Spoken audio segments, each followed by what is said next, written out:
I just wanted to get started with a roll call first. I don't see CB1 here, but CB2 is present. CB, CB5, CB6, but CB7 present. CB8 Present. 9 present. I don't see 10 here, but 11 present.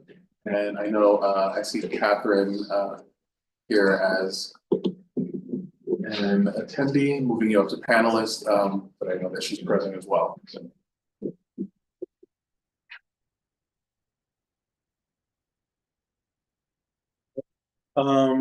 So first, before a motion for adoption of this meeting agenda, I just wanted to make an amendment. Apologies on my part.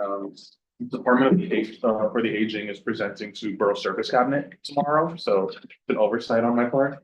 We have a presentation from the Office of Nightlife. We'll be presenting momentarily, but with that amendment, can I get a motion to adopt today's agenda? And second. All in favor? Aye. Great, thank you so much. Can I also have an adoption of last month's Borough Board minutes, unless anyone has any notes? So moved. Second. All in favor? Aye. Great, thank you so much.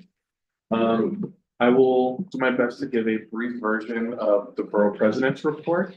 Actually, gonna mention two smaller things and then get into a much larger one. So first, you may have seen already the Borough President released an op-ed on public safety as it relates to sidewalk sheds. We did this in conjunction with the District Attorney's Office and with Keith Powers, Councilmember Keith Powers, who also kind of managing the bills that have been introduced at the City Council. Again, it really spotlights the relationship between public safety and scaffolding. Folks already know they're an eyesore, but on top of that, as many folks have already know, it can lead to like areas in which people are congregating. Sometimes we hear this from uptown boards a lot, just like safety issues related to people that are hanging out there, poor lighting, sometimes even just poor visibility with sidewalk conditions, like just in general, a safety concern. So this is why, this is just another layer of that we've been pushing for sidewalk shed improvement and overhaul in various different ways. So I know we've talked about the amount of time in which they go up, maybe having some sort of system in place where, depending on the types of materials that are used for a building, local law takes a little longer than you would expect for like a steel structure or something like that, right? So we're hopeful that this will kind of push the sidewalk bills, the sidewalk shed bills a little further along. Yeah. Do you know the timing for those? We have a concern, there's a park in our district that had scaffolding go up. Is this DAG? Is this DAG? Anyways. Yeah, I spoke with Gene about that one. So yeah, so we've also been having conversations. I know stuff has to get reintroduced about how we can look at maybe parks being included in some of the language too. But right now I don't have any PA on that. We don't have a resolution yet, so we're wondering. Okay, I'm happy to follow up and find out. Great, thank you. Yeah. Just another very brief thing, just a heads up to let folks know, next month, the community board applications will be released. So we usually launch that sometime in mid-January. Application period usually runs through end of February. Sometimes we try to push it till I think the first week of March, just to make sure we get as many votes as possible. So just 2 notes on that, just please let your board members know in case anybody's up to a reappointment. And then also anybody who's interested, if you know, please urge them to apply. We're always looking for new members as well. I'm sorry, what was the deadline? So normally we do that mid-January, and the deadline is usually somewhere around the end of February, first week of March. A quick question was, Yeah. I mentioned it last year about the language for applicants. Find a lot of people come to the board and all of a sudden, wow, I didn't know so many meetings. Then they dissipate. We have 4 people now that just have not shown up. So just stronger language to remind them. So the application this past year has made a specific section for folks to like note that we are expected to be there in person for board meetings and committee meetings, and that it's a separate signature On top of that, though, when we do the interview portion, we are going to be laying it out at the beginning of the sessions, what the expectation is, so that each individual is hearing it from us before they decide whether they want to continue or not, if they have the ability to. So we're gonna probably not have it on the application. We're gonna keep what we have on the application, but we're gonna do it at the interview portion so that everybody hears it. And just wondering, if we can get the resumes of those that are finally appointed to the. Yeah, I thought that I'd sent them for everyone that had asked, but I'm happy to get those to Steve. Thank you. Yeah, ours initially arrived in some software we couldn't open. So Oh, just, and then we asked for them when we got them. okay, But, maybe just to be sure that they're not in some weird frame. sure, no problem. Yeah, normally whenever we get them, I think when they're downloaded, we have to rename them. But they should come as PDFs. Yeah. But I can make sure, and I think just not every board asks for them, like they don't use it as part of the criteria for going through committees, et cetera. So that's why we usually do it, like if somebody asks us for them, we do it. But I think probably going forward, just to be easier, we just send them out to everybody, just so that we're not waiting on folks to let us know. All right. And then finally, this one's a little bit bigger, but I wanted to share with folks. So the borough president was not able to be here this morning because we are launching a new early childhood education policy. He's currently doing an interview on that right now. Yeah, so this is a pretty major expansion of childcare in New York City that the borough president is proposing. So just a couple of notes, and you'll be getting more information from us. We're going to have more policy information on our website shortly. But what this entails is, one, we're calling for an expansion of pre-K and 3K to essentially close the 0 to 2 gap. So we are calling for childcare from essentially 0 to 2. It's proposing the New York City newborn support program, which will actually get cash into the hands of families that are in need. And there's another series of reforms for existing providers of services. So I'll just share a little bit of what was shared with me for policy. So what we have right now is about 441,000 children under 5 reside in New York City. 80% of families have found the cost of childcare to be out of reach. If anyone has littles or grandchildren or knows, like the cost of childcare can be prohibitive for a lot of families. So folks are not entering the workforce or have to live with other difficulties. So despite the strides that have even been made with pre-K and 3K for all, 24% of children under 5 currently benefit from public childcare. So there's a massive gap there. A lot of families are struggling to find affordable options because of that. The challenges disproportionately affect single parent families, low and middle income families, reducing workforce participation, leads to economic strain, and it has caused families to decide whether or not they want to live in this city. It's an affordability issue, which is important to our office when we talk about affordability with housing. I think childcare is right up there as, a real concern for folks. So again, with universal through 2, it's ensuring that every type of childcare setting can participate in U through 2, as well as 3K and 3K, increasing the pay rates for providers to meet the true cost of care. And creating this newborn support program, which essentially is calling for qualifying families, which would be 200% of the federal poverty line, would be $1,000 for the first month, and then $500 each for the next for 12 months. So again, for those of you who have children or have just seen this process, there's a lot of upfront purchases, a lot of diapers, formula, etc.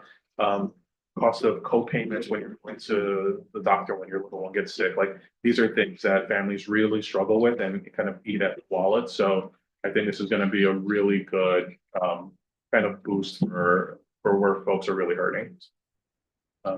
Yeah. Does the policy also include prompt payment for providers, which has been a huge issue? As part of the reform. Yeah.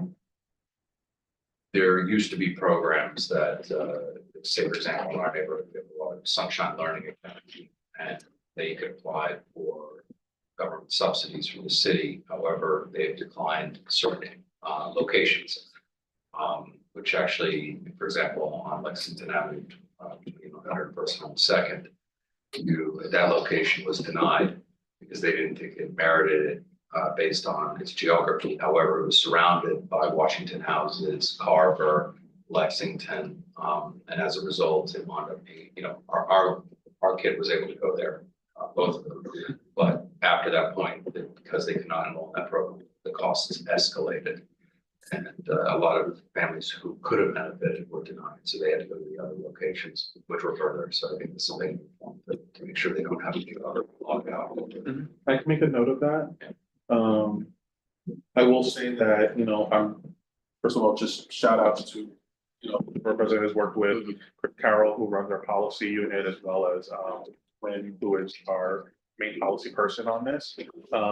They did a lot of engagement with not just families and parents, but with providers, with large providers, with family-based sensors, et cetera. So there's been a lot of feedback that we've gotten from them on the challenges like payment and, things like this. So I'll make a note of the geographical concern and just make sure that it's something that they've noted.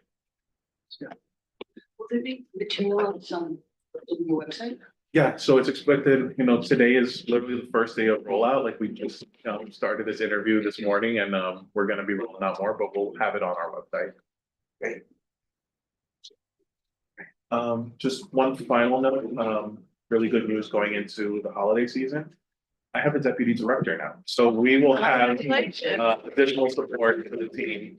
Somebody who I know some of you know very well, but Porfirio Figueroa has now been elevated to our deputy director. Porfirio does amazing work with CB 11 and 12. Hopefully, Xavier can back that up. But baby's awesome. But he has been incredible in helping us, as all of you have been able to participate in our leadership training series.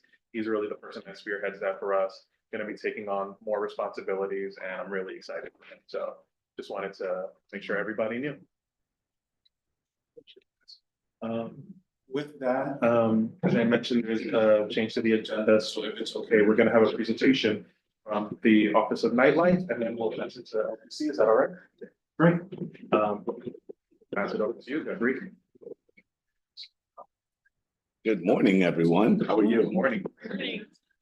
Oh, and coming down to the city early morning. Well, it's the last one of the year, right? So it's great, it really is, especially on beautiful sunny days like this. Being down here is beautiful, and this iconic building, right? So, I mean, sometimes every time I always pinch myself because definitely. I want to thank the Borough President Levine, the Deputy Borough President St. James, and Eric, right, for allowing me to speak here today and talk to you. I think when I first came on the role, I did a meeting with some of you over some of the DMs over Zoom, and told you a little bit about me and what the office does. So obviously it's a little bit more intimate in person. I like this. I like interacting with people, seeing people. And hopefully you'll get to know me and understand, how passionate I am about the work that I do and how collaborative I like to be in the work that we do as well. My name is Jeffrey Garcia. I'm the Executive Director at the Office of Nightlife, now at SBS. Tell you a little bit about my background. And I retired from the NYPD as a first grade detective in 2014. So 10 years already. Had an amazing career, worked primarily in the Bronx and then in a citywide capacity in the Organized Crime Control Bureau, doing a lot of great work throughout the years there, and developed a lot of great relationships and, really enjoyed my time. After retiring in 2014, I opened up a business in the Bronx, a coffee and wine bar, One or More Coffee and Wine, with a high school friend, who then later stepped away, and my wife and I got involved, and now my wife has been running it since around 2017 and has been doing an amazing job. So even though my name may be on paperwork, she's the real the one carrying that business and doing all the great work and getting that business to where it is. So from a stakeholder perspective, I know what it is to go in front of a community board and speak about getting a liquor license and talking to you guys, right? So, I come with that perspective into this role as well. And in 2015, I began an advocacy association with other restaurant owners called the New York State Latino Restaurant Bar and Lounge Association. Because we realized that the Latino community really didn't have a voice or someone to look after their interest in the industry. And that became very, very, very prevalent, especially when COVID hit and the industry was really affected by the shutdowns and the finances. And the first round of PPP loans didn't go to any minority businesses. And in Washington Heights, our Congressman Adriano Espaillat really fought hard to go to the Hall of Congress, and that was done through a lot of our advocacy, right? And with that, we were able to get loans and to a local CDFI, PPP of over $2 million to many of our Latino business owners. So from an advocacy perspective, I've been in front of you guys as well, but also I've dealt with city government. So, those three lanes, really gives me a good view on what this job is and this title now that I hold, right? Having that law enforcement, NYPD, who mostly is the number one agency that engages on a probably day-to-day or basis with the nightlife industry, right? And what is the nightlife industry? Restaurants, bars, clubs, performance venues all across this city. And just a little bit about what O&L is, right? O&L is a non-enforcement liaison, right? We advocate on behalf of the industry. Right? We are the liaison between the industry and city government. All right. But one thing that I really bring to this role is I understand that everybody is part of this ecosystem, right? The community boards, making sure that businesses and community come together, right? And really understand that there has to be that communication between the industry and the businesses, right? And I take a lot of pride in that since my advocacy days. As a business owner as well, and dealing with my tenants upstairs and things like that, and having that communication. So I understand that the importance of that. And obviously, it's very hard to run a business here in New York City, right? A lot of bureaucracy.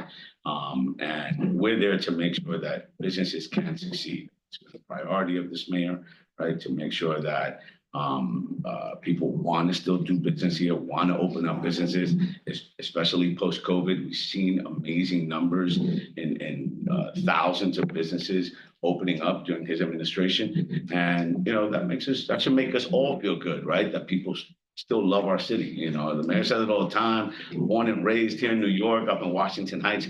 I love New York. I love the city. I love coming here every day. I was here the weekend and I was with my daughter, and my daughter like, oh my gosh, too many people down here by Rockefeller Center. I was like, I love this. I love this tourist. I love that people want to come in. I really enjoy it. So like I said, I truly understand the role that you guys play, and I'm happy to be here because I want you guys to know that my office is another tool in your tool belt, right? Another phone number, agency within city government that you can call that can help you, can assist in any issues that you may be having with local businesses. All right. The nightlife economy is important to the city. It's a $35.1 billion industry. The hospitality and nightlife industry, restaurants, bars, we employ over 300,000 employees. So it's a big economic impact for our city. Right? Brings in more than 700 million in local taxes. Right. So it's important, to our communities, right, and resources. Like I said, we've seen over 6,000 new nightlife venues open in New York City. since the pandemic. And when we say nightlife, again, I don't want you to think that it's just about clubs, it's about restaurants. And we see how restaurants now have, because people have to navigate and figure out how to be creative, restaurants have become more vibey, it's about, not just going in there and just having dinner, but enjoying it, having fun, making it festive. And, restaurants can transition maybe into lounges. And it's about doing it right. And again, working with you guys to figure out how and what that looks like. So what is our overall agenda? Is supporting businesses, improving quality of life, promoting safety, and uplifting the culture, right? New York City is a city that never sleeps. But we understand that people do need to sleep, right? People do need to wake up to go to work the next morning, right? Not everybody works at night. And, we've done a lot of ads throughout the years, a person's night out is another person's night in, right? And, we realize the importance of that. So one of the key initiatives that when I came in that the mayor put into place was Cure. And what does that look like in practice? And, what does that mean? We all probably, in one way or another, community boards participated or understood what March operations were.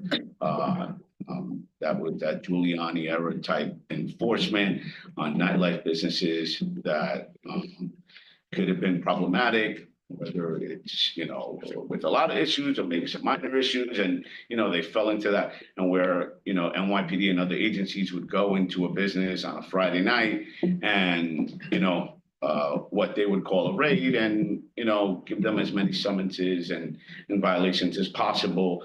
And, understanding that through fines, we were going to correct the problem. Right. And that was it. And what we realized throughout the years that, that maybe didn't, because there wasn't any education that came behind it, right? Or before it. We just understood that if a business are doing well and they could afford it, they would just pay it and they would keep doing it. It would be like a cost of business doing things. We realized that that's not the best way to look at it, right? And that's why Cure came into place, that education first approach, where now our office gets involved, sits with these businesses, explains to them, what best practices are, why they need to comply with these things. And that, we want them to do what they do best, right? Is run their business, hire people, right? And hopefully do well enough to open up more locations throughout our city and continue employing people. Because to me, having businesses open and employing people is also a public safety thing. That means people are working, they're not out in the street, doing other things, right? Lights are on, corridors are safer if lights are on at night, So that was always very important to me, right? And what we've realized since over the last year, we worked with 180 or so cases in Cure that have come through our office, and we meet with these folks. We meet with them, the NYPD, and we go over the issues, right? And we explain to them, what is it that's going on? How do we mitigate this, right? And we see that it's working because in the cases that we get involved, people listen, right? And in the few cases that they haven't, guess what? Enforcement can still happen. It's not a free for all. Like we do, if it doesn't work, NYPD then continues and will do enforcement eventually, right? And just so everybody knows what CURE means, is coordinating a unified resolution with establishment. Okay, and it's that education first approach to really help these businesses really get into compliance. And your help is necessary in this process, right? We need you to reach out to us and let us know if you're getting something, because most of our information comes from either 301 and the NYPD, right, or Department of Buildings or the agencies, right? But you guys are part of this ecosystem. I'm sure folks go to you guys as well, and could definitely reach out to us. I've worked with other CBs across the city, and we have that dialogue. One of the other programs that we have is Mend NYC, it's a mediation program. Okay, another tool in our toolbox, right? Or on our tool belt that we can use to mediate issues, right? And the Mend NYC is not handled by us, maybe the conduit to get these people together, right? But it's handled by the Office of Conflict Resolution under oath, right? And these are professional mediators, right, that bring the parties together to find a resolution. Let's say you're having issues with vibrations or loud music at a venue, right?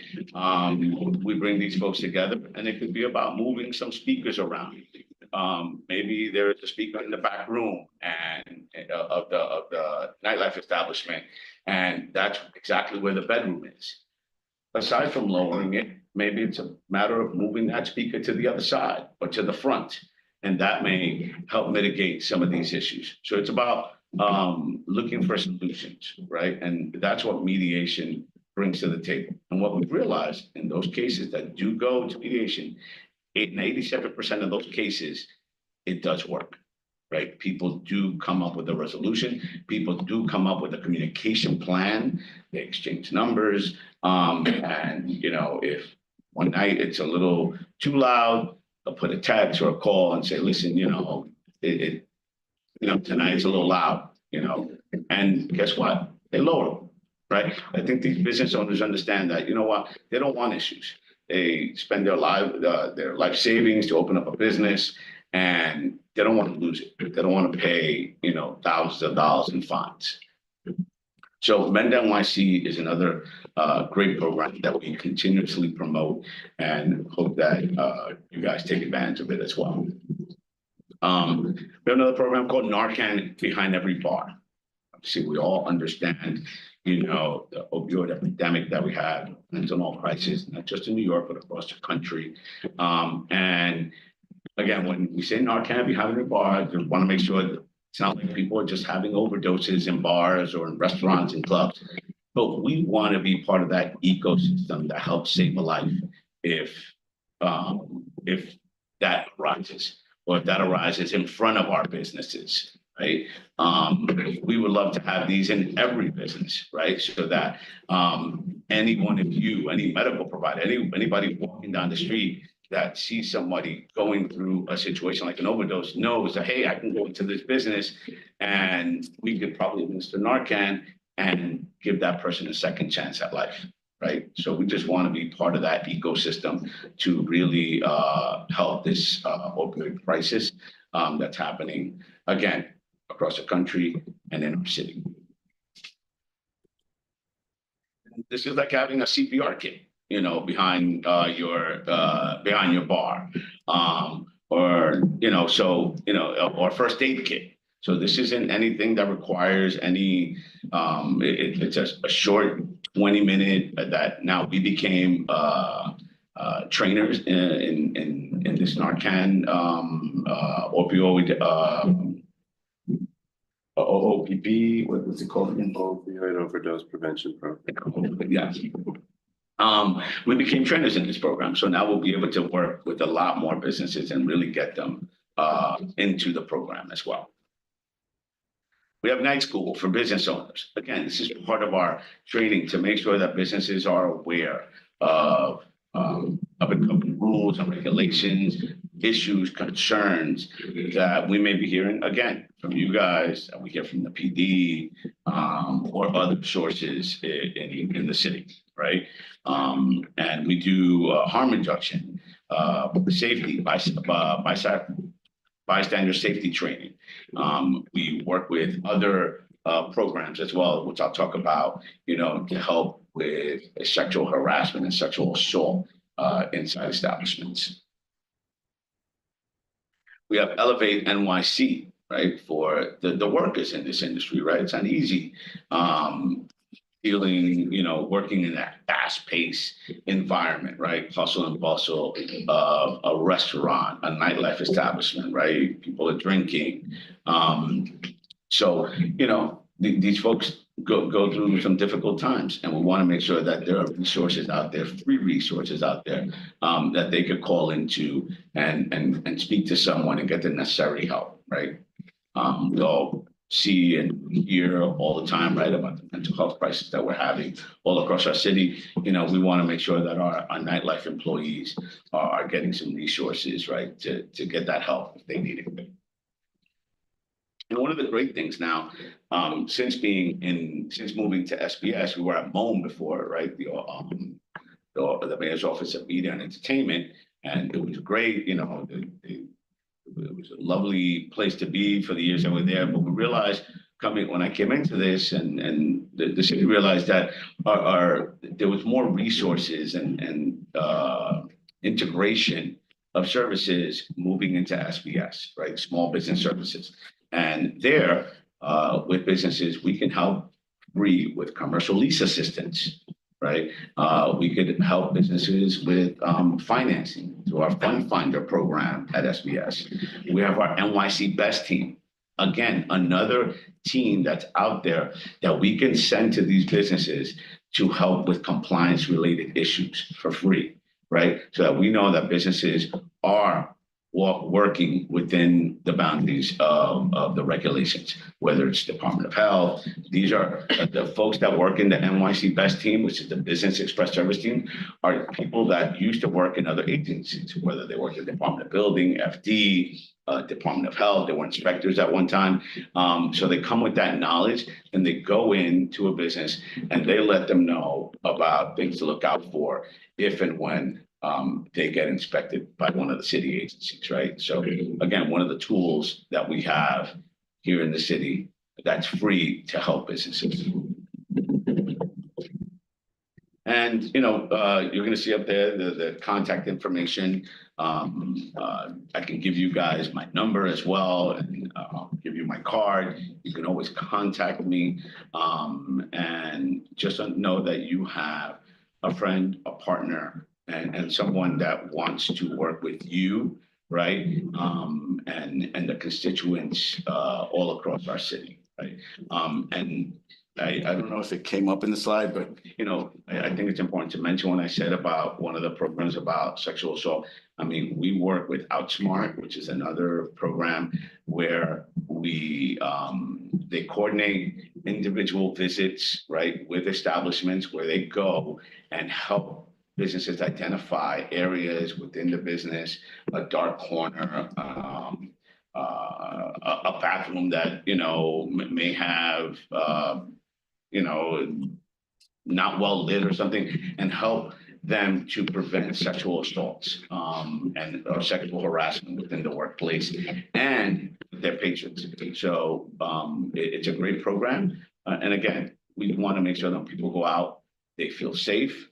They can get to a location, have fun, and then get home safely. So it's another great program and another tool that we have to really help our businesses.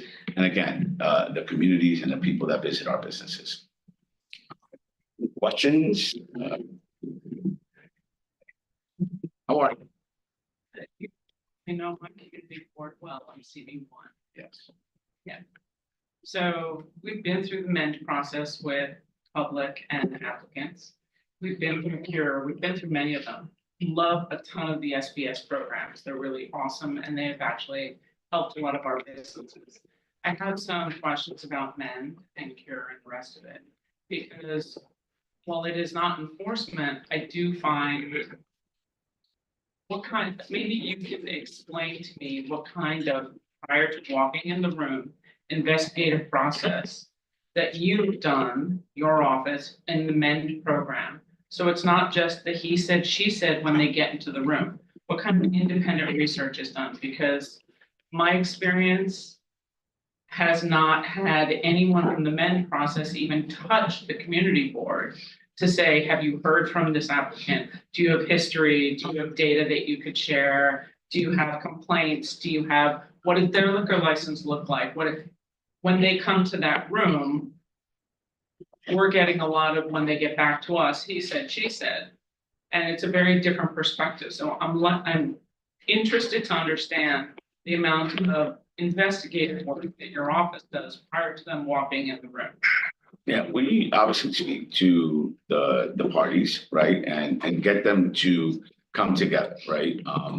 Obviously, from the side of the business owner, we get their perspective, and all we do is tell them, like, listen, you have to go to this meeting with a plan to listen and to come out with a resolution, right? Not always do we get to talk to the community member that's making the complaint, right?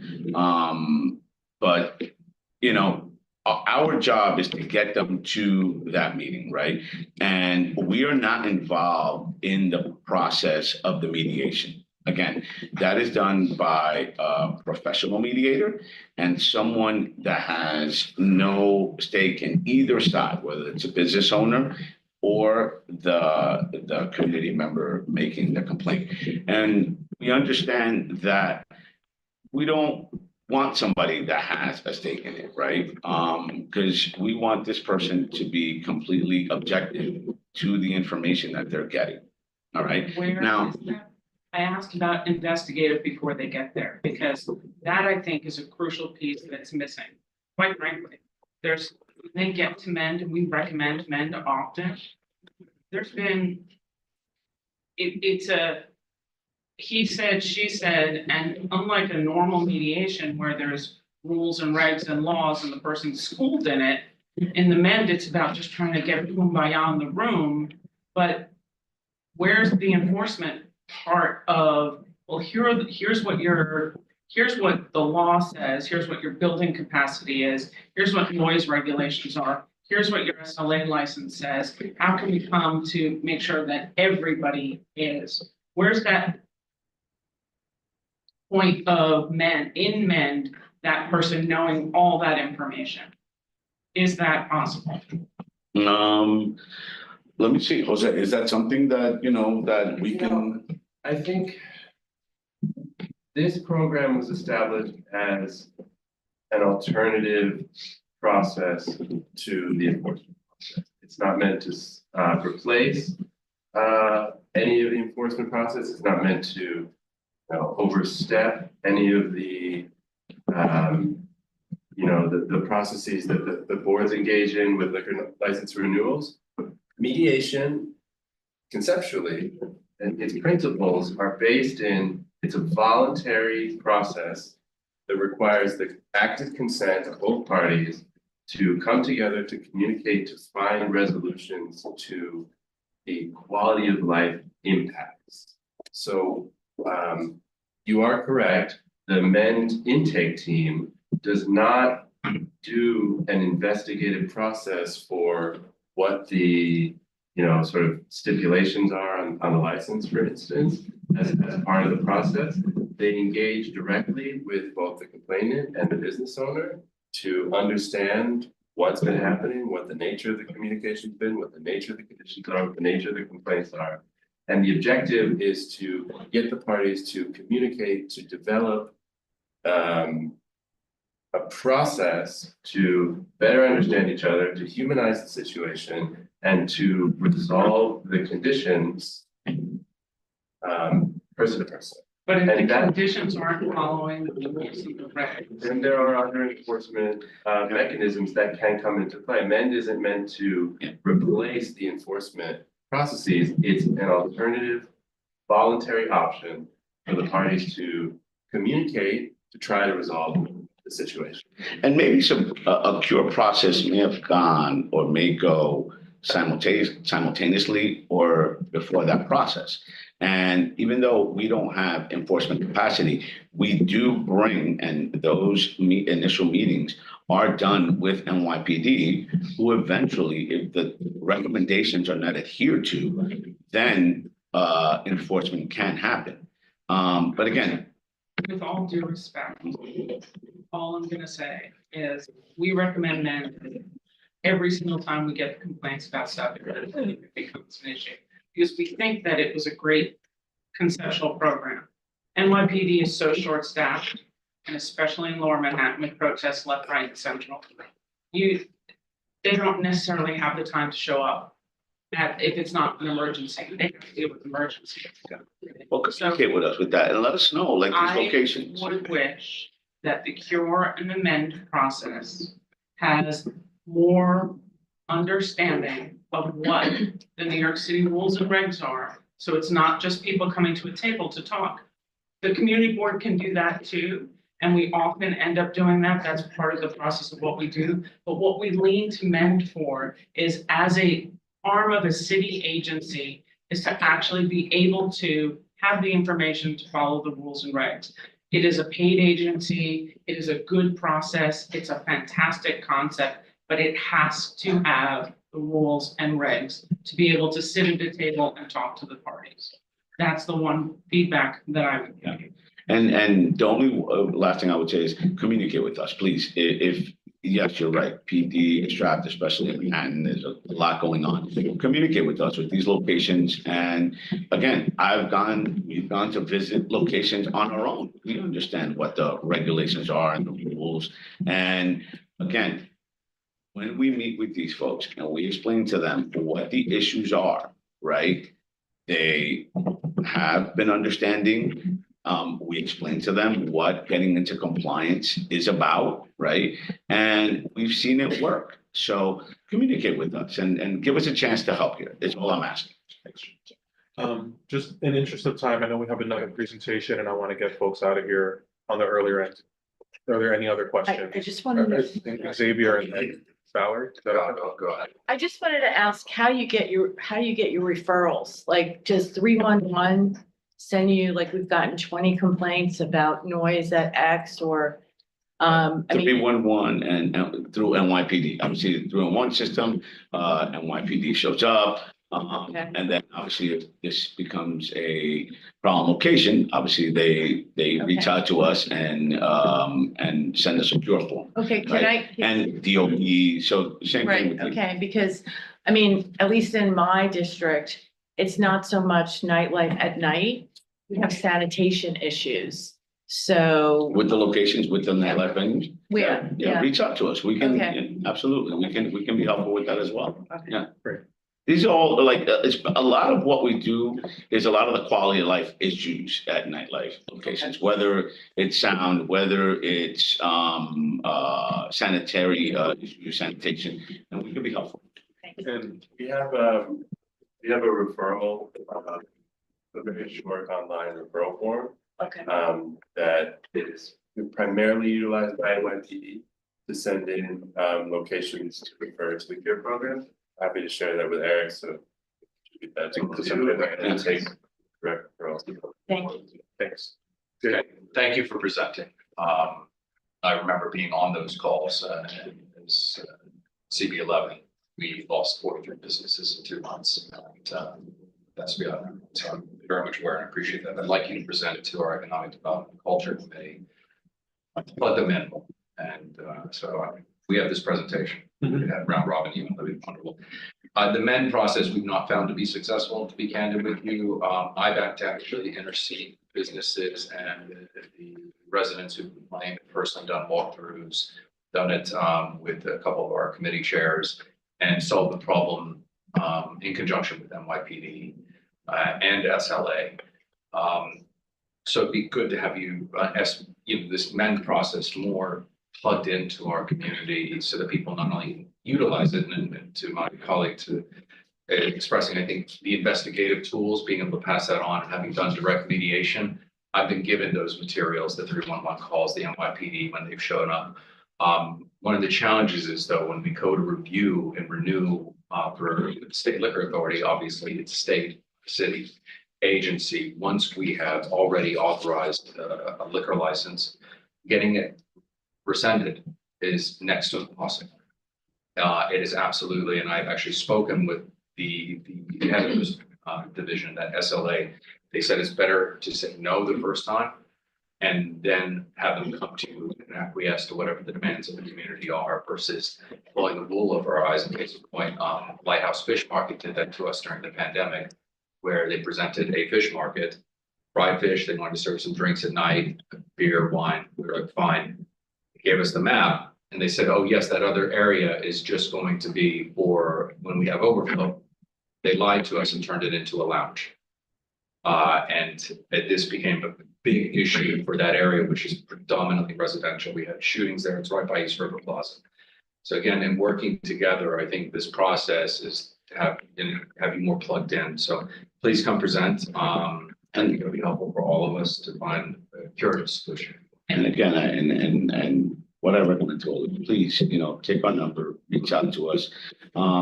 Listen, from my days at advocacy, right, I think, again, for whatever reason, anecdotally, right, when I talk to businesses back then, they always have like this PTSD, like, oh, we're gonna go to the community board, we're gonna go, and then they're gonna deny us. Like, they automatically think, oh, they're gonna deny us. And what I tell businesses is, you need to be honest about what you're gonna be doing, right? So that you guys can then come up with a game plan of how you wanna do that business. Listen, but running a business nowadays are hard. We've seen how businesses have to commingle businesses now. We've seen a bodega in the Bronx at night turn into a lounge, right? But there's a way to do these things properly if you take the proper steps. Okay, that we want to do, okay, make sure that you have soundproof, make sure you do this, make sure you do that, to mitigate some of the issues that may arise from that, right? So I agree with you. I want to work with you with these businesses. And again, part of my job is communicating to businesses on, listen, let's be more forthright here with the community board. Let's tell them what we want to do. But we also want community boards to give people that opportunity, right? And if things are not working, then obviously every 2 years, you guys have to, they have to come before you to do renewals. But even before that, communicate with us. You have resources. Let us help you so that it doesn't get to that. I tell businesses to go to their community board meetings, go to their precinct council meetings to get information, to see if people are complaining about your business. Because sometimes businesses don't know, other than a 311 call and the cops coming, or maybe the cops not going because it's too busy, like you guys mentioned earlier. And then they don't know that they're having all these issues sometimes, right? Obviously, unless it's a shooting or something like that, but they may not know all this. And we're here to help, is what I'm saying. So please reach out to us. We're a resource here, and we are willing. And now that we're in SBS, we have additional resources and folks that can help us. So please reach out to us. Absolutely. Thank you. I think we're all supportive. Just have one thing and then we're Yeah, gonna. just a quick, it's more perhaps just to, in the interest of time, a question, just to think about, I'm CB4, so the west side of Manhattan, 14th to 59th Street, and we have had a lot of rezonings in that area, moving things from formerly commercial and manufacturing to now increasingly residential. And with City of Yes passing, we're going to see much more housing in areas, in mixed use or formerly commercial areas. And I would just think that there's an opportunity there to be more proactive in thinking about what is it going to mean for these historic areas that may have had old clubs or bars and people hanging out. They didn't bump up against residents because previously there weren't very many residential neighborhoods there or residents there. And now seeing that potential for conflict, but early in the development stage and figuring out what that looks like. We've been talking about that, for example, with Western Rail Yards and with Site K, which is the Javits, and these are soon going to be sites that have a lot of residential surrounded by historically nightlife neighborhoods. How can we think about being proactive to mitigate that conflict? And not just here in Manhattan. I know in parts of Brooklyn, I used to run a warehouse in Canarsie and seeing that conflict. So just would be interesting to be thinking about that for your. Great. And we engage with many of the folks in CB5, is it right? That we were working with, right? CB5. Yeah. So we are engaged, you call us, we'll come, we'll talk, we'll meet, and our job is to say, listen, it doesn't mean that from one day to the next things just happen, but we want to be engaged, we want to be helpful.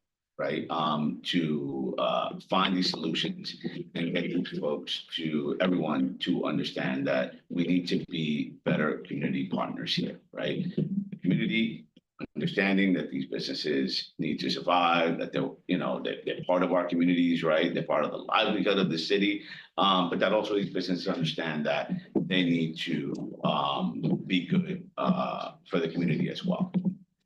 So please, I appreciate being here. Have a happy holiday. Obviously, this is a very festive time for these businesses,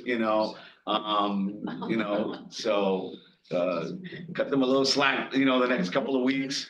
But I thank you, but reach out to me, please, and reach out to our office. Okay?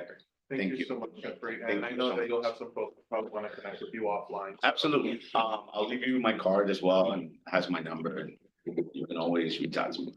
Thank you so much. I'm not up 24/7, but you could always, I may answer. I mean, I have little kids, so they wake me up, in the middle of the night. Yeah, we're a hybrid, so you guys could present virtually, you don't have to come down, so. Listen, I don't mind coming. I love coming in person, and actually, I want you to see me. I want you to feel me and understand who I am and how I operate. Appreciate it. Thank you. Thank you. Appreciate Thank that. you so much. Well, just now I'm gonna pass it over to LPC, who's gonna be giving a presentation as well.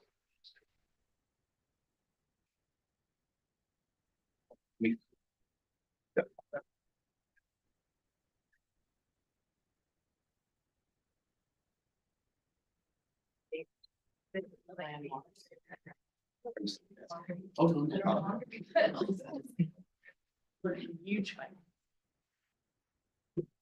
Hi there. Thank you to the borough president and the borough president for including today. My name is Stephen Thompson. I serve as director of community and governmental affairs of the Landmarks Preservation Commission. Sorry, can you repeat your name? Yes, Stephen Thompson. Hi, everybody, and my name is Gregory Cava. I am the Community and Intergovernmental Affairs Associate. I also work with Stephen on And I'm Caroline Passion. I'm a senior preservationist in our preservation department and also the outreach and grants coordinator. Okay, so we have a little presentation and we can take some questions. I'm going to give a bit of an overview of what LBC is, and Caroline is going to discuss the permitting process. And Gregory is going to discuss how community boards can interact with LPC and review applications. So the Landmarks Preservation Commission is the mayoral agency responsible for protecting and preserving New York City's architecturally, historically, and culturally significant buildings and sites. We designate buildings and sites as landmarks, and then we regulate changes made to them. Next, please. We are an independent expert agency comprised of a panel of 11 commissioners representing each borough and various professions, including at least 3 architects, 1 historian, 1 city planner or landscape architect, and 1 realtor. The commission is, I'm sorry, back to the last one. So the commission is supported by the agency staff of approximately 75 preservationists, researchers, architects, historians. And our agency is divided into several departments, going clockwise from top left. The research department is responsible for designations. Preservation, our largest department, reviews and approves permit applications. The enforcement department investigates complaints of potential violations. And the archaeology and environmental review departments assist other city agencies through their environmental review processes. Next, please. Addressing equity in every aspect of LPC's work has been a priority throughout Chair Sarah Carroll's tenure. In January 2021, LPC publicly launched an equity framework to ensure diversity and inclusion in landmark designations, with a particular focus on preserving historic places associated with underrepresented communities, robust outreach and public dialogue with the city's diverse communities, and fairness, transparency, and efficiency in regulations so that all property owners have equal access to resources, technical assistance, and expertise. One example of that is the recent launch of Portico, our online application portal, which makes much more efficient and accessible the permitting process for owners of landmark buildings as they make changes to their buildings. Okay. So I'll go a little bit into our designation process now. One of our mandates is to designate significant building sites and neighborhoods. So do you mind passing the next arrow? The next arrow. Going to the next. Oh, here we are. Yeah. Okay. Got it. Okay. Sorry, I thought Eric was Little doing it for some transition while reason. you were presenting. Okay, cool. So Great. So about the designations, there are, actually back to the last one, there are nearly 3,800 designated building and sites in New York City, including 156 historic districts. Actually, sorry, 157 now, historic districts, 1464 individual landmarks, and 123 interior landmarks, such as the New York Public Library interiors and Central Park, which are scenic landmarks. We have 12 of those, including Central Park as a essential one in your borough. Next, please. Okay, and so this shows you a breakdown of the designations by borough, and so you can see that Manhattan is a close second to Brooklyn in the highest concentration of designations. As part of our equity framework, we're all trying to see what other areas of the city have been historically underrepresented by designations, and make sure that all 5 boroughs are represented. So you can see on our Explore Landmark map where the designations are, and Gregor's going to go a little bit more into that. But basically, you can hover over this map and find any landmarks in your area and learn more about them in a really accessible way. Okay, so I'll go over a bit of the designation process now. The designation process begins with a public meeting to calendar for consideration of a new landmark. Then a public hearing at which we hear testimony about the proposed designation, and a public meeting at which the commission votes to designate. So I want to emphasize that there's an incredible amount of work done by our research department prior to and during the public process of evaluation, surveying, research, and continually presenting their findings in order to produce a designation report, which is the final document that we use as the basis for regulation after the designation is confirmed. And after the commission votes to designate a landmark, all the rules of LPC are fully effective at that time. And after the vote by the commission, there's a post-designation process in which the designation goes before the city planning commission and then city council for final review. And just a view onto some of the more recent designations in Manhattan. 2 months ago, we had the designation of the Jacob Day residence, which was a brick row house in Greenwich Village, was the former resident of Jacob Day, who was a prominent 19th century Black abolitionist and business owner who was a big advocate for the rights of Black business owners at the time. And that building later became a hub of literary activity for Black playwrights and writers throughout the 20th century. And in the middle, we have the Red Room at the Wall Street. And so that's a banking interior that is coated by this beautiful red and gold mosaic by the muralist Hildreth Mier, who was a trailblazer for women working in modernist architecture and design, and helped pave the way for women to be a more prominent force in what was a very gendered industry at the time. And then on the right, we have the Hotel Cecil and Minton's Playhouse building, which was part of a set of designations of sites that are important to the development of jazz in New York City. And this particular site was saw the birth of the bebop form of jazz music. So with that, I'll hand it over to Caroline. Okay, so once we designate these buildings through the designation process, we regulate them by issuing permits for the proposed work.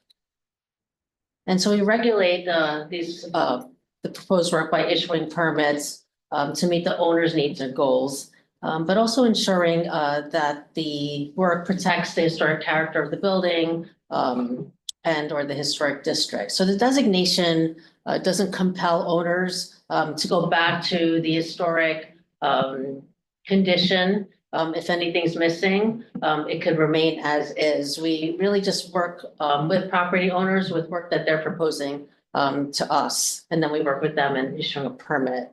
So in historic districts, we're interested primarily in the exterior facades, primarily street-facing facades. But that said, within historic districts, we do regulate areas of the building and or site, even when it's not visible from the street. So if you're doing work on the rear yard, you want to replace windows at the rear yard, you want to install HVAC equipment or even solar panels at the roof, and they're not visible, we still need to review those to make sure that it doesn't have any impact on the historic character or remove any significant features of the building. But again, the stoops, the front yard railings, This is all the types of work that we do review and regulate. And then some of the stuff that we don't regulate would be like, say, maybe the facade or certain features of a building were painted at the time of designation. Let's say it was painted pink at the time. If the homeowner wants to repaint it pink to match the same exact color, that doesn't require a permit from us. So, if you can go back. So again, we don't compel owners to go back to like the historic condition. We don't regulate any use or impact on zoning. We're not involved in the sale of the property or its taxation. We don't even require specific contractors or consultants. The homeowners could work with whomever they want. And then we don't monitor compliance with any other agency. And we review and receive approximately 12,000 applications a year for work on designated properties. Our agency works very closely with the property owners, architects, engineers, expediters, and design team to help make those changes to the buildings in a way that supports their clients' needs, as well as the character of the landmark itself. So it's important to note that before the pandemic and subsequent economic situation, we did receive approximately 14,000 applications per year. And a majority of the applications that we receive and review go through a ministerial staff level review process pursuant to our rules. So when constituents in your community apply, they work one-on-one with a preservation staff member. And then if the work meets all the rules or can be adjusted or modified to meet our rules, we can issue a permit at staff level. And then a very small part of our applications are reviewed by our full commission at a public hearing right here on the 9th floor. Permits that are approved by the full commission, they're called certificates of appropriateness. And these are projects that do not meet the rules and require a special case-by-case review by our commissioners. And a typical, I'm sure in your districts, you've already seen this, but you will be like reviewing visible additions, whether it's at the rooftop or visible rear yard additions or a new building.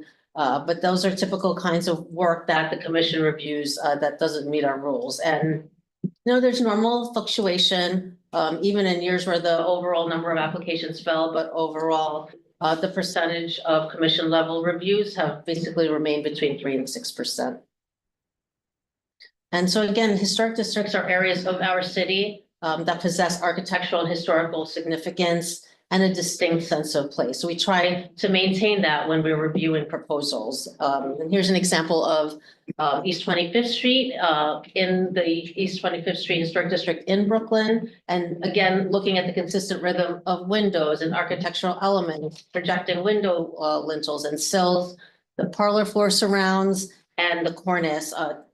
Well, you see that in your own historic districts or row houses. And so the commission has adopted rules for the most common work types. So as I mentioned before, there's permanent HVAC and solar panel installations, window replacement, restorative work, brick repointing, replacement, local wall work.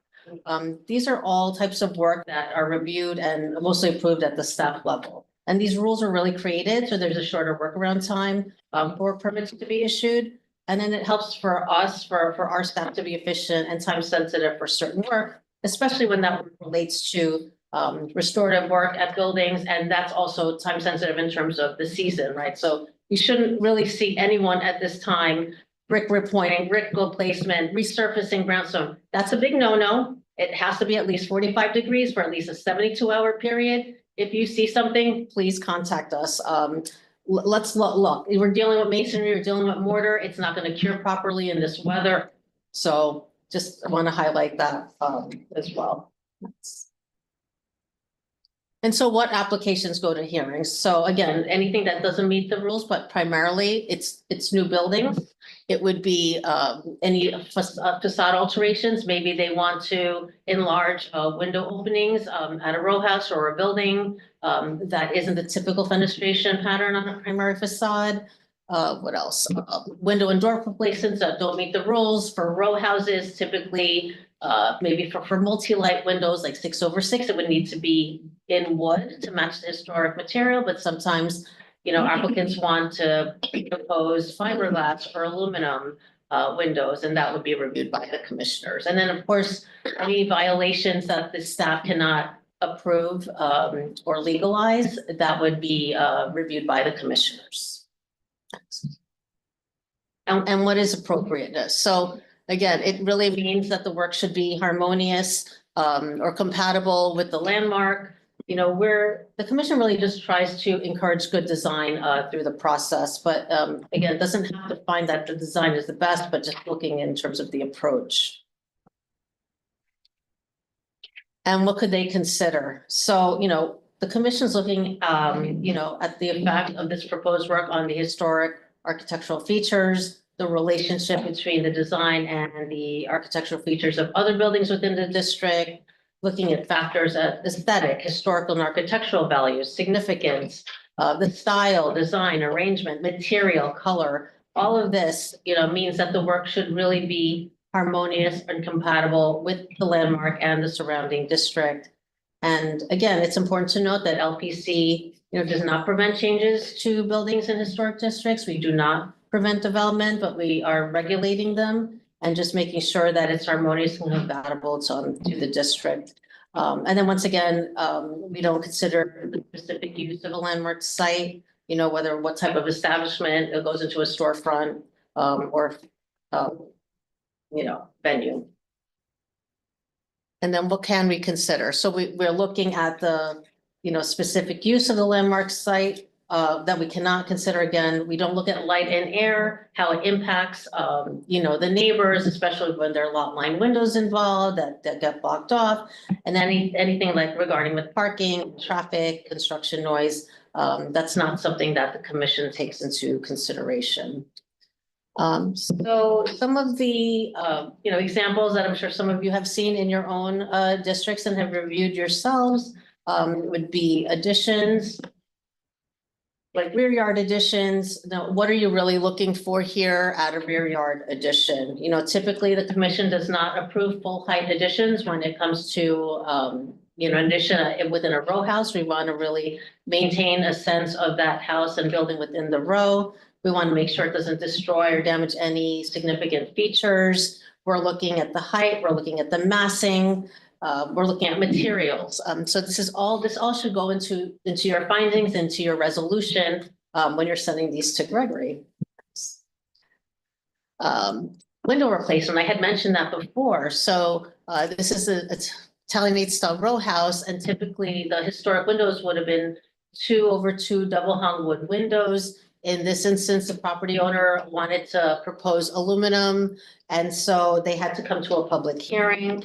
The commission does typically approve these, but just again, something even as simple as this, a change in material, sometimes even a change in finish does require, homeowners to come to a public hearing and review by the commissioners.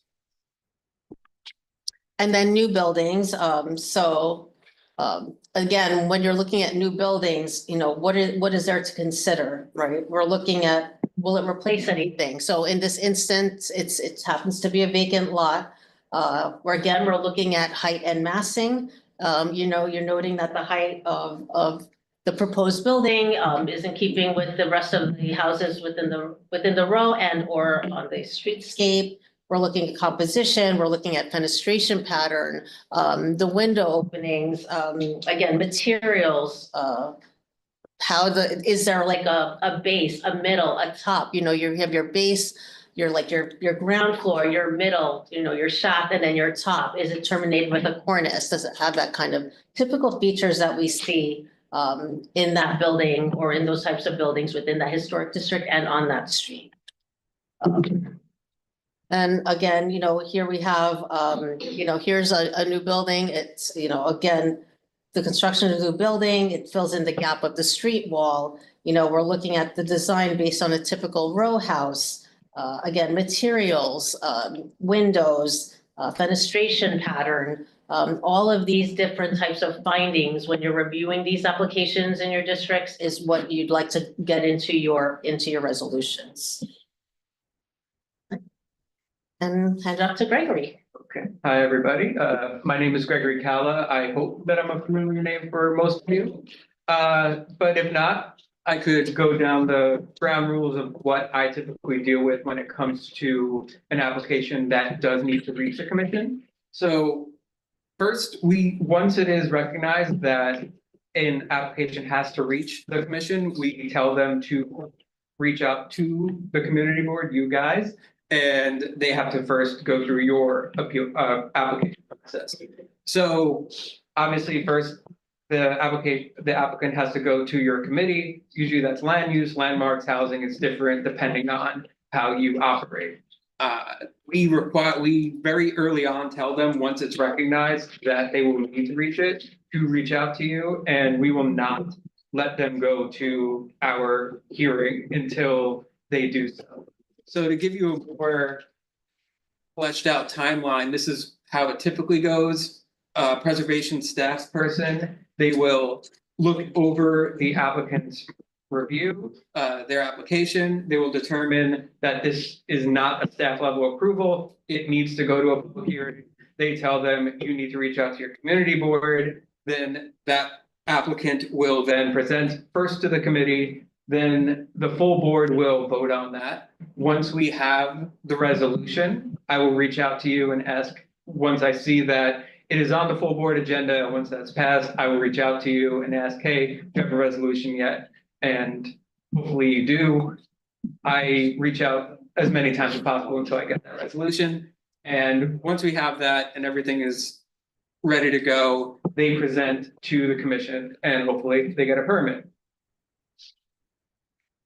If you are curious about the landmarking process or the designation process, or if you would like to have your staff look over our public hearing review, this is all on our website, along with a lot of other helpful fact sheets and all of our other processes for designating a building in the first place, what your role is, what our role is, and enforcement, and a lot of helpful fact sheets. That is all on our website. You could go to nyc.gov/landmarks, click on the About page and FAQ, and then you'll get helpful fact sheets like these. So this is our hearing process, community board review process. That is all here for you in case you'd like to give this to the applicant themselves, other staff people who may not be as in the know about this, or new hires, things like that. I know there tends to be a lot of turnover and new volunteers who may not be as savvy of the landmarking process. They could have all this.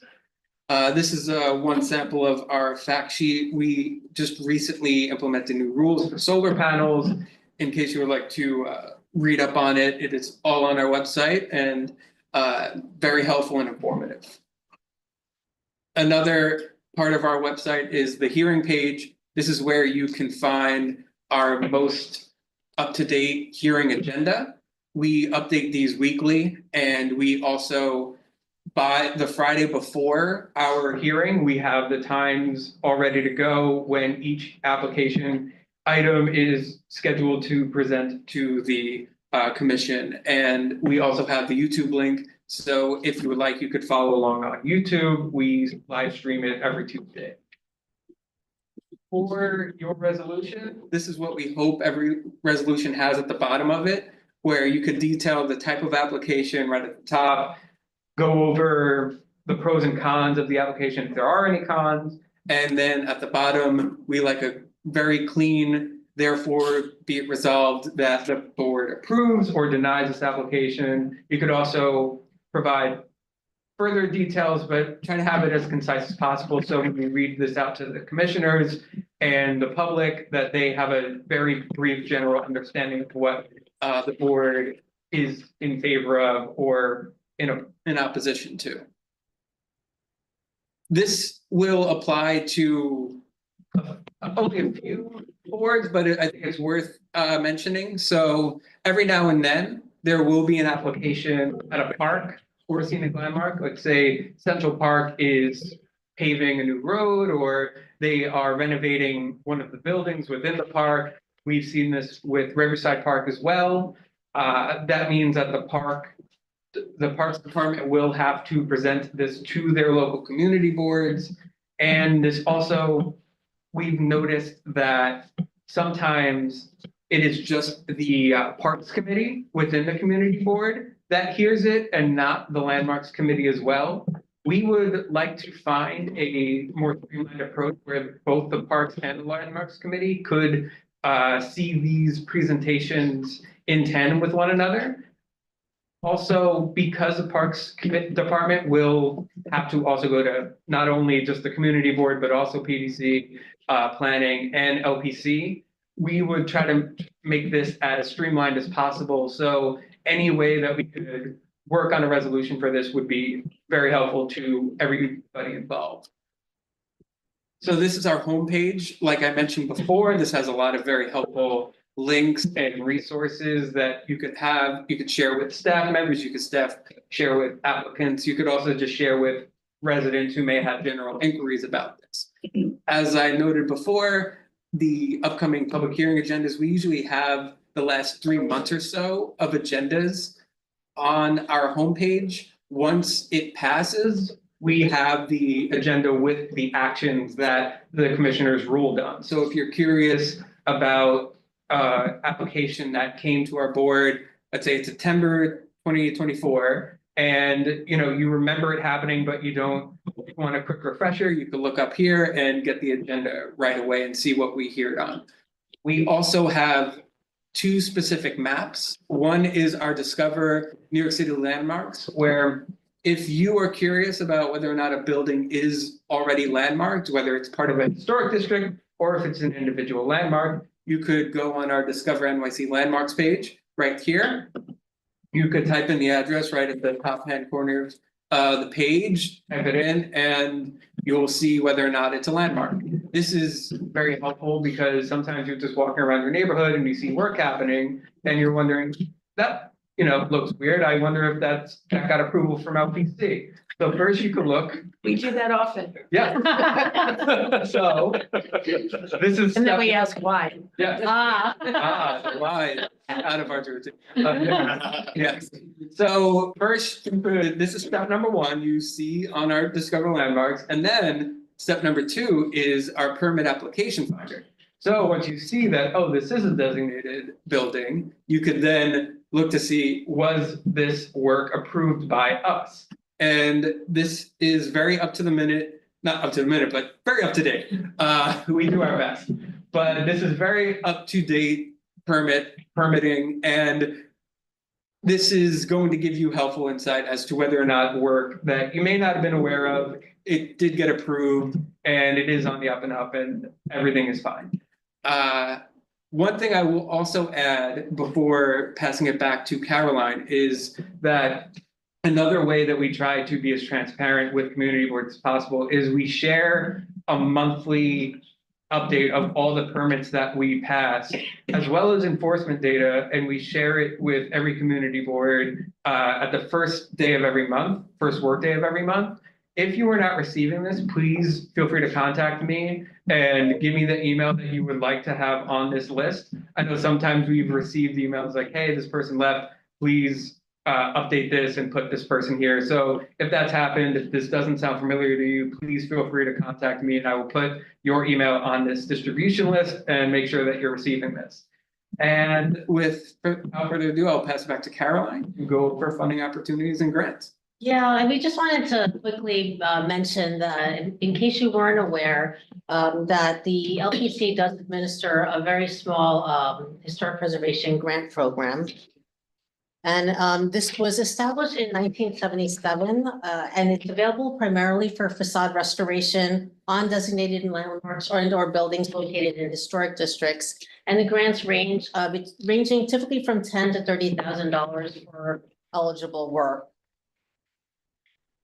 And the program does have eligibility requirements. Their owners and tenants must meet the federal community development block grant income limits for household income. And then nonprofits must own those landmark buildings are also eligible. And so applicants who are awarded grants from our program, they benefit from hands-on assistance, like basically project management. We're there for you from soup to nuts, from the grant program staff. And then we also help in preparing the contractor bid documents. We also assist in helping select qualified contractors. Oftentimes, we work with the New York Landmarks Conservancy. It's a private nonprofit who also has other programs themselves. And then we also do site visits as the work is underway, and then also just always there for the homeowners as the work is underway. And so who qualifies? So this, again, we don't determine these income guidelines. This is coming directly from HUD, the Department of Housing and Urban Development, so federally funded program. So again, the homeowners will need to meet the household income limits, again, determined by HUD. So for example, for a 2-person household making up to 99,550, they qualify for a grant. So what would this be? It could be resurfacing your facade and your stoop. It could be replacing windows. This is a grant. It's not a loan. It's kind of money from the federal government coming down from CDBG, and there's no interaction of types of like sort of financing or money exchange between the contractor. It's LPC that, will get an invoice from the contractor, and then we pay the contractor basically like in 4 installments as we see the work progressing next. And again, so if the homeowners are renting out units in their apartment, in their building, they do have to meet these specific monthly rental rent, for like, say, a studio, they could charge no more than 2,386. But let's say they're charging more.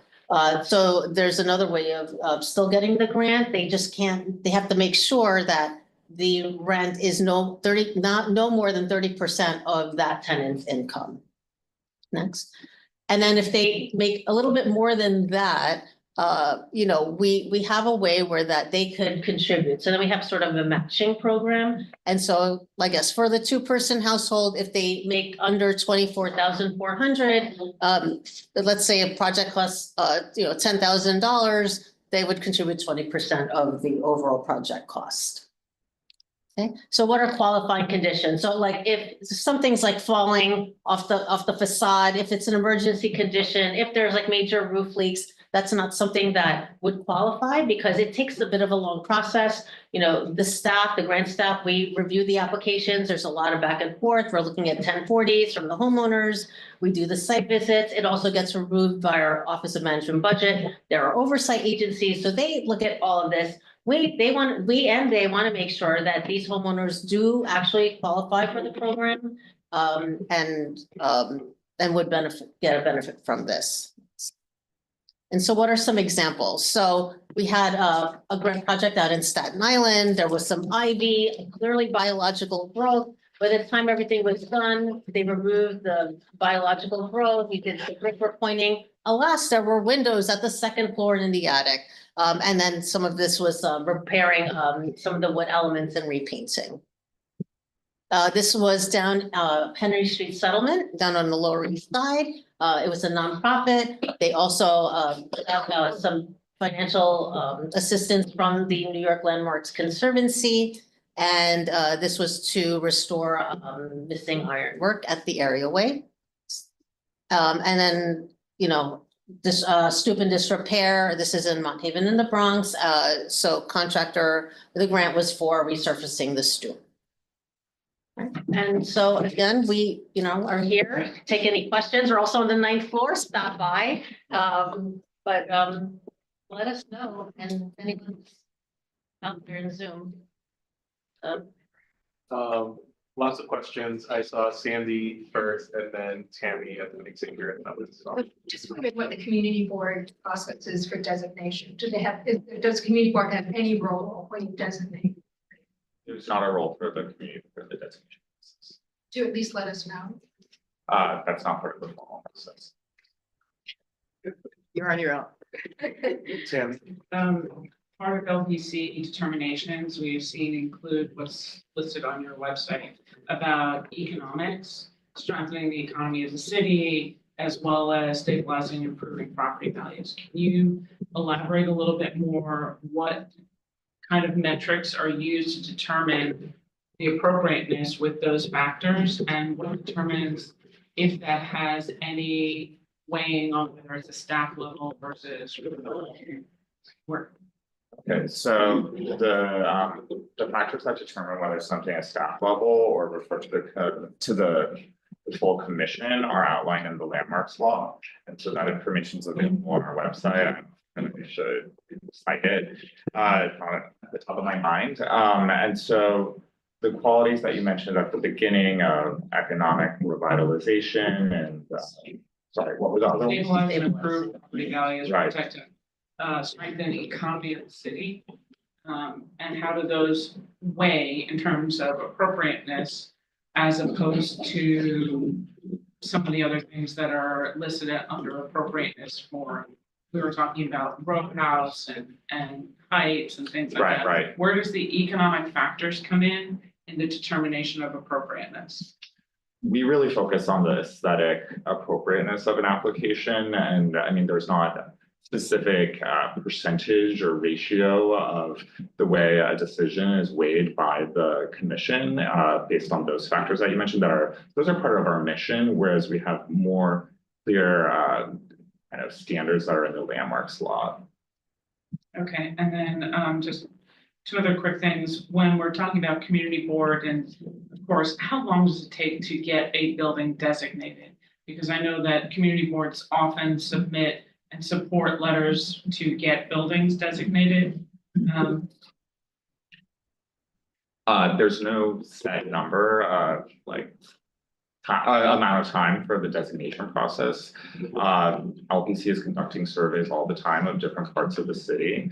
And so there might be a specific site that is identified by our research department, or maybe a member of the public requests evaluation of a site, and that can maybe be identified at one point and then addressed or considered for elevation through the designation process immediately thereafter, or it can be years after, depending on the commission's priorities, our incentive to make sure that we're representing all communities. Yeah, I would also add that it also depends on, say, if they're looking at a proposed district, how big is the district? How many buildings are there? Because there's a lot of outreach that goes into reaching out to these individual homeowners to let them know, hey, we're considering, your building within this larger historic district. We really want to meet with them, and we have met with them, one-on-one. We've gone to community meetings where they come and we explain what LPC is all about. But sometimes you have landlords or you have owners that don't live there. And so it's hard to reach them at the address where they're actually living, right? We have like absentee landlords, so it's not always easy to get them. So it can take some time. Rather if it's like a smaller district, like a one street district, it's like easier, right? That can probably go faster. And I want to thank you for listing the community board, what you want to see on the bottom. That's lovely. And is there anything that the community boards can do to help LPC better understand our concerns and the eventual approval of any recommendations that we've made, in the work that we do? Is there a way that we could be more collaborative or detailed in our explanation? What are you looking for from community boards to be most helpful? Oh, yeah. So like I mentioned, a very concise resolution is always encouraged and appreciated. I'd also say that sometimes resolutions, they focus more so on the use aspect because they're focused on their community. Like if a new building is going to be more commercially oriented when it wasn't before, that's typically the primary aspect that's focused on in the resolution, and that's something that we simply can't weigh in on. That is not our purpose. So there are also other things like view obstruction, things of that nature that we can't really weigh in on. So it's not part of our scope when looking at the appropriateness of an application. So that's always something that we would definitely appreciate if it's much more focused on the architectural integrity of the application instead of the more use-based aspects of the application. View obstruction is, you don't mean whether or not you can view the I'm talking about if you are if you're a resident in the building and there's a new big building coming up right next door to you and it's blocking your view of, say, the Empire State Building. That's not really something that we can look into. I just wanted to clarify the original question about the committee board role in the designation process, and I misspoke, there is a notification that happens following designation where we send the designation reports to all elected officials and the district manager for each community board if there's a new designation in their district. Xavier, and then Beverly, and then Brad, and I know there's some more folks. I did. So thank you for presenting. Would love for you to come to CB11 to present, and you can do it virtually. We have a hybrid option, would be great. So people can wrap their head around it. You mentioned that you designate certain areas, outdoor spaces, open spaces. You from community gardens that have a sizable interest or influence within a community. So I know that that's a topic that's been brought to our research department, and there's interest in that. I know these are really important spaces. I can't speak to where that stands right now. Okay, it'd be good to get clarity on that.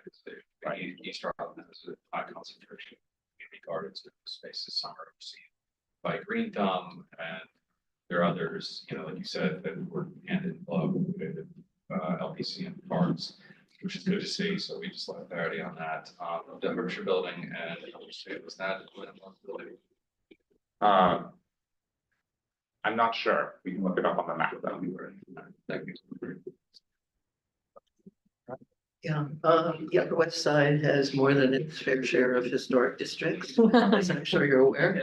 I think we are beginning, I mean, many of the buildings in the historic districts, and I'm not referencing individual landmarks now, but the districts. Have buildings that are not fully occupying the FAR that they're entitled to through zoning. As the city of Yes for Housing Opportunity is now passed, we anticipate tensions around the desperate need the city has for additional housing. And these relatively low-rise buildings, which again, are in districts that are landmarked. Is there any conversation underway about whether or not LPC is looking at that from a policy perspective and ways in which that might essentially resolve some of the tensions that we see as potential ones in the West Side? Right, so LPC supports City of Yes, and City of Yes does not alter LPC regulation or jurisdiction. So any application still that meets our rules would have to be kind of considered by staff and potentially by the commission. Yeah, but the question I have is, are the rules under consideration for perhaps being modified given this priority that the city has placed? Not at this time. We are working with the administration on their initiative for office to residential housing conversion. Just this week's hearing, there was the approval of an office to residential conversion. So it's something that our commission keeps in mind is the need for housing. And also just our landmarks committee would probably love to have you folks come and present if you're open to that. Yes, take a note of that. Oh, You're gonna get a lot of customers here. We'll do each one. I hate to tell you, with term limits coming and so many new people. Yes. It's vital that You're so right. Continuity is key, and yes, it should just be a standard thing. You should just do this all the time, and maybe you should let us know when there's turnover, because that's the only way that we can get the message. We have a new management of our committee, and enough people are new that they don't have the background anymore, so Yeah. it would be really useful. We're losing that institutional knowledge That's on these right. community boards, right? Right, Yeah, I have a couple follow-up to Tammy's and then my own question, which is, in addition to economic, how do you I guess on our board, the environmental concerns are also something that's brought up quite often on the landmarks committee is sort of like, how do we balance, you know, energy performance versus historic characteristics? That's something that the commission considers at all when they're making sort of reviewing applications? Yeah, I mean, you're talking about energy efficiency, sustainability. Yeah, I mean- how's that balanced against preservation, like for like the aluminum window example that you Well, brought up? an example would be like, if you know about passive house, right? And so passive house requires triple glaze, so opposed to typical double glazed windows, triple glazed windows. There was a time where you had to go to a public hearing to get that approved, because that would mean, triple glazing, it can affect the dimensions, but it affects the operation. So operation, like for windows, has to match historic. For a triple glazed, like passive house window, you would generally have a fixed upper sash. And then we would make sure that it looks like an operable upper sash, and then a casement window at the lower sash. And that's staff level now. So we had modified and amended the rules so we can include the staff approving a triple glazed, one fixed, one operable sash type window, just to meet like a passive house, need for the building. And then solar panels, of course, we have many dedicated sort of desks, with my colleagues. For example, solar panels, we have a dedicated team that reviews solar panels and at the roof or anywhere at the site. But it pretty much has to meet the same rules, it doesn't have to be not visible from the street, but just minimally visible. But if you're just seeing it all out there, I mean, yes, you're gonna see that at public hearing, but we really try, you may not see that many of them because we really do work one-on-one with the property owner, with the applicants, with the solar, energy like company to try to like mitigate the visibility from the street. One example from this borough from just this week's public hearing was that the Metropolitan Museum of Art had a proposal to move their cooling system to their roof. And so the commission. We're aware, yeah. Yeah. Everyone. Yeah, okay. Well, so you know this about how that was a kind of a balance where the museum was able to, I think, have their kind of their energy use for that component of their operations. So that was something that the commission kept in mind as they were considering the appropriateness and the visibility of that new system, which is very minimal. For their approval. And then following up also on Tammy's question about sort of what you're looking for from the boards as you sort of make your recommendations is, I guess there's been some questions about sort of the role that LPC is looking for from community boards in terms of, is this meant to be sort of a parallel preliminary process to what the LPC is undertaking, or is it valuable when you're hearing economic concerns or environmental concerns, or sort of what is it that LPC beyond just purely the aesthetic and historic aspects is looking to hear from community boards? So we're welcome to just about any input that the community board has. It is always weighed with a lot of consideration by our commissioners, whatever the CB has to say. I will say, again, aesthetics are the top consideration. When it comes to much more granular community-based arguments, it's just something that we can't really consider. Environmental concerns, if it's say a solar panel application and the solar panels are going to be visible at street level, there have been times where we do weigh the necessity of the solar panels and how important they are, but that's always very case by case, and we've implemented new rules to streamline that application process. Whether it's regarding, again, commercial use or noise complaints, that's something that's very outside of our bounds, and that's something that we're not really going to put much concern in. Then there are also certain aspects when it comes to a lot of applications are very multifaceted, and some of them get approved at staff level. And so therefore, the commissioners don't look at those aspects of the application. So sometimes a community board will say, I don't like this part of the application, but it's already staff level approved. So that's not going to be something that the commission looks into. So I would say just make sure it's always the aesthetic space, always the aspect of the application that's being weighed by the commissioners, and all the other ancillary things, you could always mention that. However, it's not going to be considered by the commissioners. Good, one more. And then finally, I think we've seen a trend in the past few years of pulling items out of what is reviewed by the commission and therefore by the community boards and pulling those down to staff level. Yeah. Decals on windows or mechanical equipment, I think you highlighted. And most recently, I think bus shelters have been pulled out of the community board review and sort of back to just staff level review. Can you talk a little bit about the sort of philosophy behind what is being taken out and if you see any additional sort of removals from that process coming down the I pipeline? didn't work on the bus shelters, so I can't speak to that. But what I will say is like, for example, I mean, it does happen all the time when you review it. It basically, they've modified the proposal so it meets staff level rules, right? So, if it's like they're proposing aluminum, multi-light windows, they decide, you know what, we'll just do the wood. And then we pull it from the calendar and we work with them at staff level. So, I mean, I don't know, I'm not familiar with the bus shelter. I didn't work on that.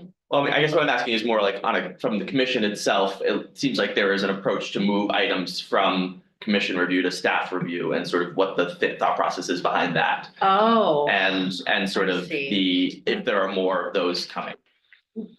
Sorry, just to clarify, you mean that there might be an application that as we move to the commission and the commission tries to revert it to staff? No, I'm saying the commission is changing its rules about what it reviews versus what a staff reviews, and those are becoming more and more staff heavy and less commission heavy, and by sort of effect of that, community boards are not getting input on items because they were going just to staff and not to the commission. And part of the intention behind that is to alleviate the burden upon community boards of the items that they have to review so that they're only seeing the most significant and important applications. And we asked, but I don't think we asked for that. And so that's part of a careful consideration process by our preservation department and our leadership of what are the items that might be sort of preventing efficiencies in the application process so that property owners, homeowners, small business owners can receive their permits in a more efficient manner and that they're not like kind of saddled through really minor work and that they can get some of the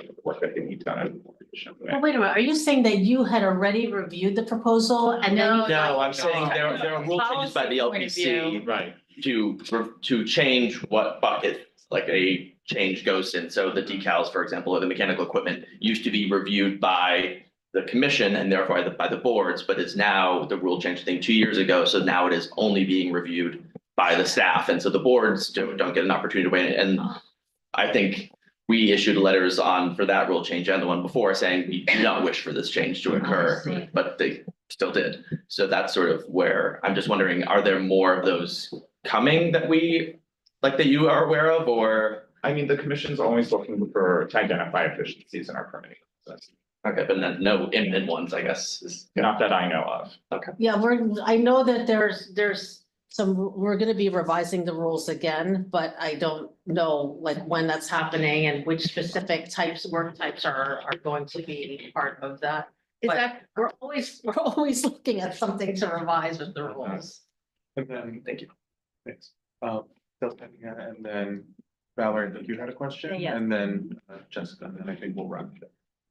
Okay, actually, I have a couple of questions. Okay. I will be brief. I'm a very brief person.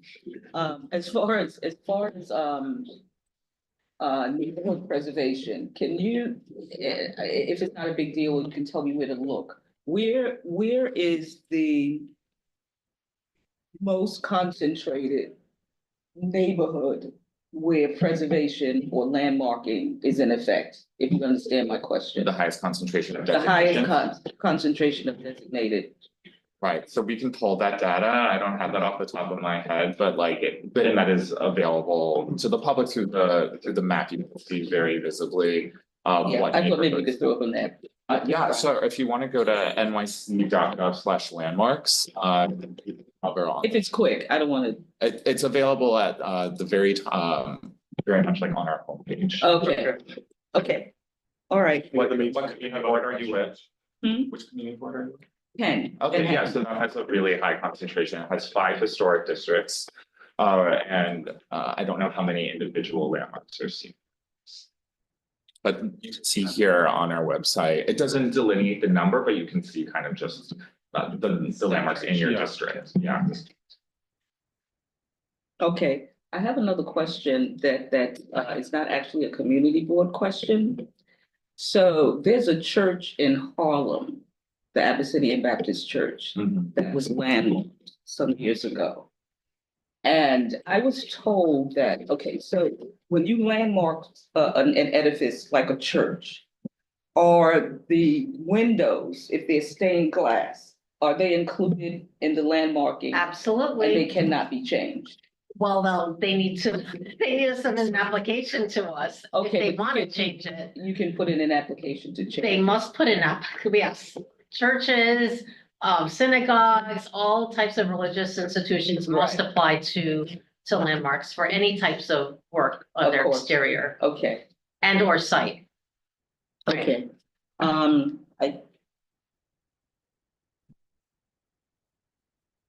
Okay, I'm good. Thank you. The other stuff I can just find it. Sure. Online. I'm board 8. Just in terms of the question that was raised by 5, is there a public comment period for these changes that the commission would put forth, moving things to staff level? For the rules. And do we get notified automatically for that? Yeah, there is a notification process that's similar to our designations where we elected officials and community boards have the rules changes. And then in terms of the public comment process, I'm sorry, I don't know. Okay. I'm new enough to the agency, but No, that's fine, that's fine. There was a time when we did some rules revisions, and I do remember there was public testimony. Yeah. So, They did that yeah. last spring. It was- Yeah. That's right. Few rules changes for the solar panels and the bus shelters. It did reach a public hearing and we did receive a fair amount of testimony from Okay. community boards. And then just more community board 8 centric. I'm inviting you to a landmarks meeting that we'll be having in January, where the Russell Page Garden will be a topic of conversation from the Frick collection. And the chair of LPC has been copied on the correspondence, but this is going to be the latest battle in the community board or community versus the Frick collection, and what is happening or not happening there. And then I'm just trying to understand, we've said repeated, this goes to enforcement on the changes. I don't know if you're aware, if I say 210 East 62nd Street, but we have like an 8-year battle going on there. And in August, we sent a letter to LPC saying, I think when that application came up in August, it did not get a favorable review. It didn't get an unfavorable review, but it didn't get a favorable review, and they were supposed to come back, and we had asked that come back to us first. I've never received a response to that letter. You don't have to answer here, Right. but I just feel like many times our letters go in, but they don't come out.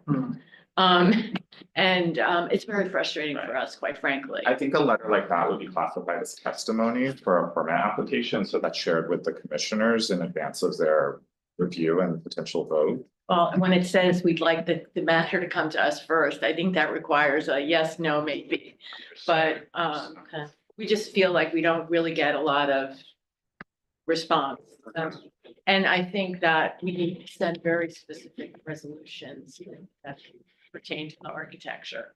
But And just to your earlier question about your meeting about Russell Page Garden, so LPC staff generally doesn't attend community board hearings or meetings about specific applications. That's the opportunity for the applicant to engage with the community board. well, I just recommend that you might listen in, because we've already sent 3 letters to Chairman Carroll. And again, haven't gotten any yes, no, maybe. We're not even out here. So maybe we should be sending them to somebody else to get a response. And if you could tell us who that person might be, that might be helpful as well. I just want to emphasize the comment about the city of Yes and the concerns as it relates specifically to special districts. I represent Community Board 4. And there is significant concern about hard fought compromises that created and preserved special districts now being eroded through city of Yes. So maybe that's best handled with you coming, representatives coming to talk about those implications, but understanding how LPC intends to handle those potential increased FAR opportunities in those districts that owners see, while still maintaining the very commitment again that created that and the intention behind that. So there's substantial concern and frustration about that. I would echo that for CV. Thank you all. I just had two very good questions. You were talking about the grants program. Can you, is it possible for someone to apply more than once for a grant? Yes, so to make sure that everyone has a chance and can have the opportunity of being approved for a grant, we ask that there be at least a 10-year gap between their receiving a grant and then applying for a new one. But that said, if we don't have, other qualified or eligible, I should say, eligible homeowners, that homeowner can come back and then be reconsidered for another grant at their home. This has happened at least a few times, and one just happened like in Agate and Aliceport in Bed-Stuy, where the mom had gotten a grant, and then it's like she's been there for decades, and then she applied again. It was definitely more than 10 years, and she got another grant for work. So that's possible, yes. And can you talk about the competitiveness of the grants, like how, what is the pool versus how many applicants you got? Yeah, we typically get about, because we don't have a big budget, it's a very small, grant program.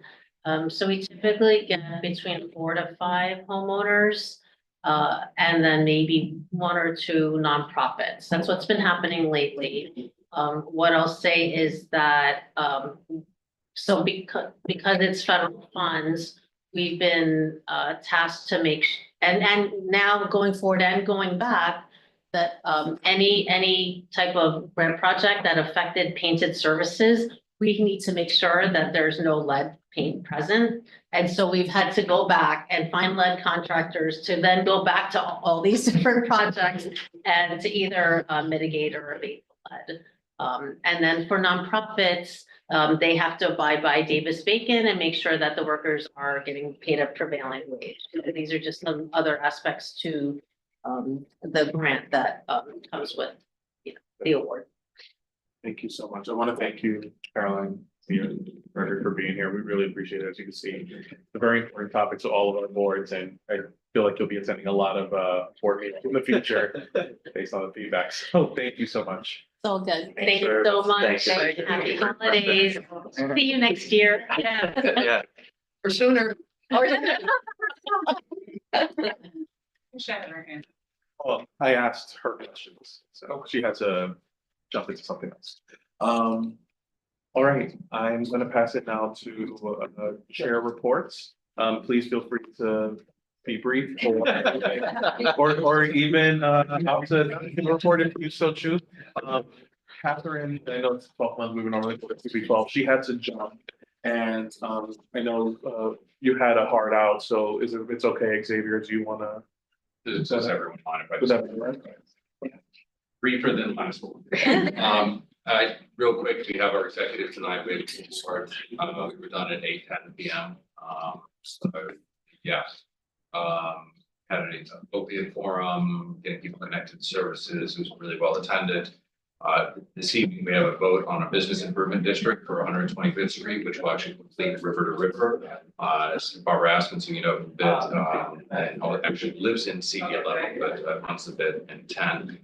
Fantastic partner that we run by the town of Grand Central. Very pleased to have that with our council member. Also attended a roundtable with SBI dealing with public safety issues, with the opioid crisis, and we have about 13 treatment centers, including On Point there, which only 2 of those 13 have provided us the real data that we've asked for, just zip codes. And a way for stonewalling us. We had that meeting with Mr. Hatch from the Health and Human Services with the governor. Governor did take a drive through the neighborhood and saw how bad the conditions are. So that was a plus for our side. It includes 10 as well, and us in our advocacy. Second Avenue subway, they're doing the move of all of the mechanicals and utilities. We're having a lot of issues with MTA right now, and Con Ed and DEP. I got a thing from Franklin Plaza at 1:30 in the morning. They were making loud noise doing work, shutting off water. And then rats. So we're having issues. I've had to chase them out of my car. As you heard earlier this year, my car was in the shop for almost 2 months as they had to do all the wire harnesses. It was about $12,000 worth of damage. So the city and everyone's help here, and I'm pushing this because it's not just a containerization that is necessary. That's it. And happy holidays to all, or yeah, as I say, happy Christmas, Hanukkah, Kwanzaa, Festivus, New Day, That was good. Same to you. So, Yeah. Thank you for your patience, and I can't wait to see you all, and yeah, pretty safe. Thank you. So as you're packing, I think you're going one. Yes, I am. So I wanted to ask if pursuant to what I emailed around earlier, some got, some didn't, I was just kind of busy. If the borough president would provide public comment to ask OCN to not institute their rule policy on the 1,000-foot waivers. They're not even, they're potentially looking at capping at 1,600. There's so many things going in. The waiver program that they have for rules says any factor they deem necessary to break the 1,000-foot waiver. It'd be great if they could get a rollout and follow what the state legislature set up as guidelines to start with and really fix. We're no longer building the plane while flying. The program's been up long enough. They need to get through their stuff first before they decide to create waivers that include anything from including the opportunity that illegal stores were there, so therefore we can cite another one in less than 1,000 feet. City Council has not taken up the public youth facility variances yet, which they're supposed to coming up. So it would be great if they don't break the 1,000-foot rule before everything else is built. I would love would to be see- supportive of that. I think that would be taken. I can see our board being supportive. Thank you, everyone. Yeah, that's my primary thing that I wanted to bring forward to see what the other boards felt like, because it's timely. Public comment closes the 23rd, and it would be amazing if the borough president would go on record saying, let's get the plane built. Let's see how she flies before we decide we could just swap out whatever parts we Well, want. no, we could go with one wing. Yeah. So I can talk to the borough president about this. I also have a meeting with our chief of staff, Chris Carroll, right after this meeting. So we'll be able to discuss it and see if we can do that. That'd be amazing. And just, I mean, in my report, I was gonna say, we really want to reach out to other boards to understand, so that we as a group can understand OCN and, I mean, maybe very specific. So, as much as we can, so we can act collectively. We all have kind of similar, programs, and if that's maybe something that the borough president can organize. And I think we're lucky because we have canals are dividing, so we're always trying to reach across the top because of the variances in this beat and CB3 on the other side. So we're always trying to take a look and see where everything is going. So I'm fairly well aligned with CB2 in terms of what goes on, simply because we have that land amount of stores. It definitely is helpful. Okay, I made a note of that, and I also made a note of Okay. to see if maybe we can create some sort of collaboration with your cannabis chairs and yourselves. Start us off. Yeah, no, exactly. We all know where we stand. I mean, We do. But some boards probably have created some sort of structure that makes more sense for them. Some can say what their pitfalls have been. I think it'll be helpful to collaborate. Yeah. Okay. Thank you very, very much. Okay, I'll be as quick as I can be. Pier 6 was announced for a new operator for the heliport. Very excited about that, although people say helicopters, why are you excited? Because they're looking at changing to include mostly electric. That's the goal, is electric, which will be great for all of us, and including blue highway capabilities at that location, which would be lovely. Chinatown Connections, which is connecting CD 1 and 3 and Park Row renovations and the staircase that comes down off the Brooklyn Bridge is well along the way. So if you walk the Brooklyn Bridge, please, you can go down that staircase. It's significantly better. There's lighting, there's many things, which leads you down to the area below and around the Brooklyn Bridge, which is Brooklyn Bridge Arches, which is DOT owned land around, but is now operated as a pedestrian plaza where we have Gotham Park, and they've taken up about 1.5 acres now. And we have another couple acres that'll open in 2025. So to really make it feel like amazing public space around the benches and grass and really provide what much needed opportunities. So it's a big thank you to DOT for that and Gotham Park, who is their new provider. We had a really robust meeting with DCWP. We're working through our bus ticket seller issues. I have video that I'm happy to share with anybody of literally at the bottom of 9A, a guy standing in a uniform that says security. He's not, with his ticket sellers, taking cars off and stopping traffic, directing people to drive through red lights so they can sell tickets to them. So it is a massive issue that we need to take a look at and will affect also the piers on the left side of Manhattan, on the west side, for anybody who has piers over there and anybody who's adding more tourism from that direction. Let's see what else. Shelter Black, I know I need to share that with everybody on the board. I will definitely still do that. And we've seen an uptick. We have some new notifications. Looks like 2025 will be a very busy month. I will go back to say that our timelines we struggle with sidewalk cafes and roadbed dining. And I say that because when DCWP had sidewalk cafes, there was a longer lead time that respected the community board's process. This does not as much. SLA has just come out with rulemaking for how they're going to be working on their process with the modifications. And I do think it would be really good for the public benefit, the public realm. And maybe Mark is the right one to do this, to sit down and look at all the timelines of what we have between all the rules that DOT has made and the legislation and SLA, and find a really efficient way to do this. So you don't have, the businesses have to come back to a community board twice. You have a community board struggling for when they can hear, when they don't, things like that. Just a little courtesy around that would be really great. Appreciate it. And with that, I have so much more other good stuff that's going on in Lower Manhattan, but we have a 9A study that goes all of the boards on the west side, which is really exciting, that just kicked off to look at transportation improvements. We're hoping for massive, for resiliency, bus stops, all kinds of really great things to reinvigorate and get the electric bikes and the cargo bikes off the greenways and the sidewalks.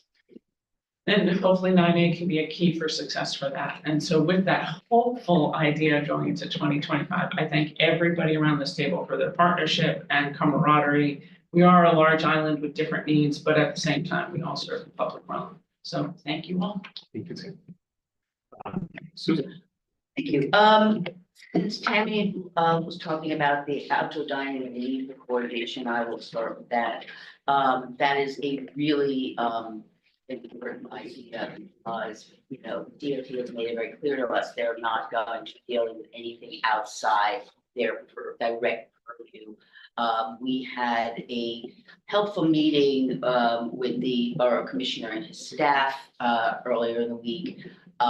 Laying out these concerns, looking for transparency, wanting guidance, because we're concerned that as complicated as the process is, when applicants don't get the right information up front, they're submitting applications that aren't, fully complete and accurate, and it's just making the process harder. Since we last met, our outdoor dining working group has had 2 meetings, and they have a 3rd one scheduled for later this month still. The number that they've heard in the last month has doubled the amount. the number has increased so much that it has doubled the number that they have heard in total. And in fact, their agenda, for the last meeting of the year is supposed to have, where did I have it? 7 sidewalk and 15 roadbed applications. Now, some of those include referrals to FDNY about lane, waivers for lane clearances, Have you gotten anything from FDNY? Has anybody gotten anything from FDNY that explains? Not to my knowledge, this goes to the communications issue. But, this is the real concern as the numbers keep going up. Will it be possible for our, working group or anybody's groups to hear all the applications in a timely manner? Because, the timelines are the timelines and, we want to be involved, and at least touch on every application. Even though some of them will require more attention than others. The other item is our Gansford Square development.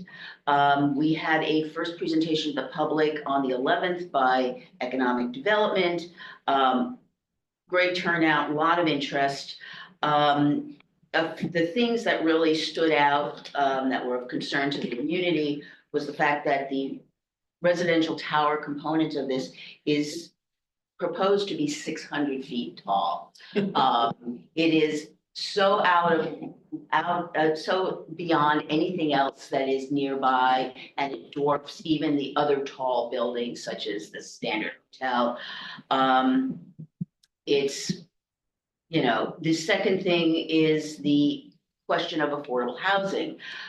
This is city-owned land. This is a city-driven project, yet there is, not only is it not proposed to be 100% affordable housing, the so-called goal is 50% of affordable housing. The question is affordable to whom?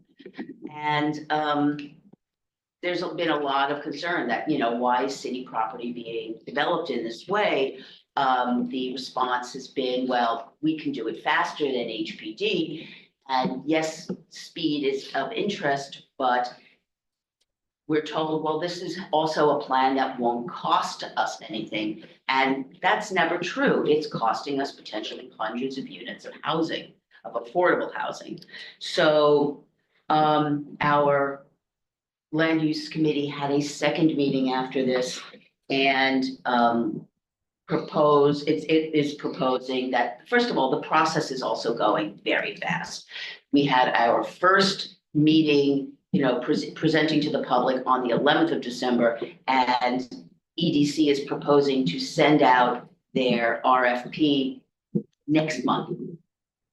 It's an extraordinarily accelerated timeline. It's not giving the community or, our ability to really evaluate it, to inquire about, ways to make this more beneficial. And so it's, the speeding up of the process is just causing people to wonder why it has to be that fast.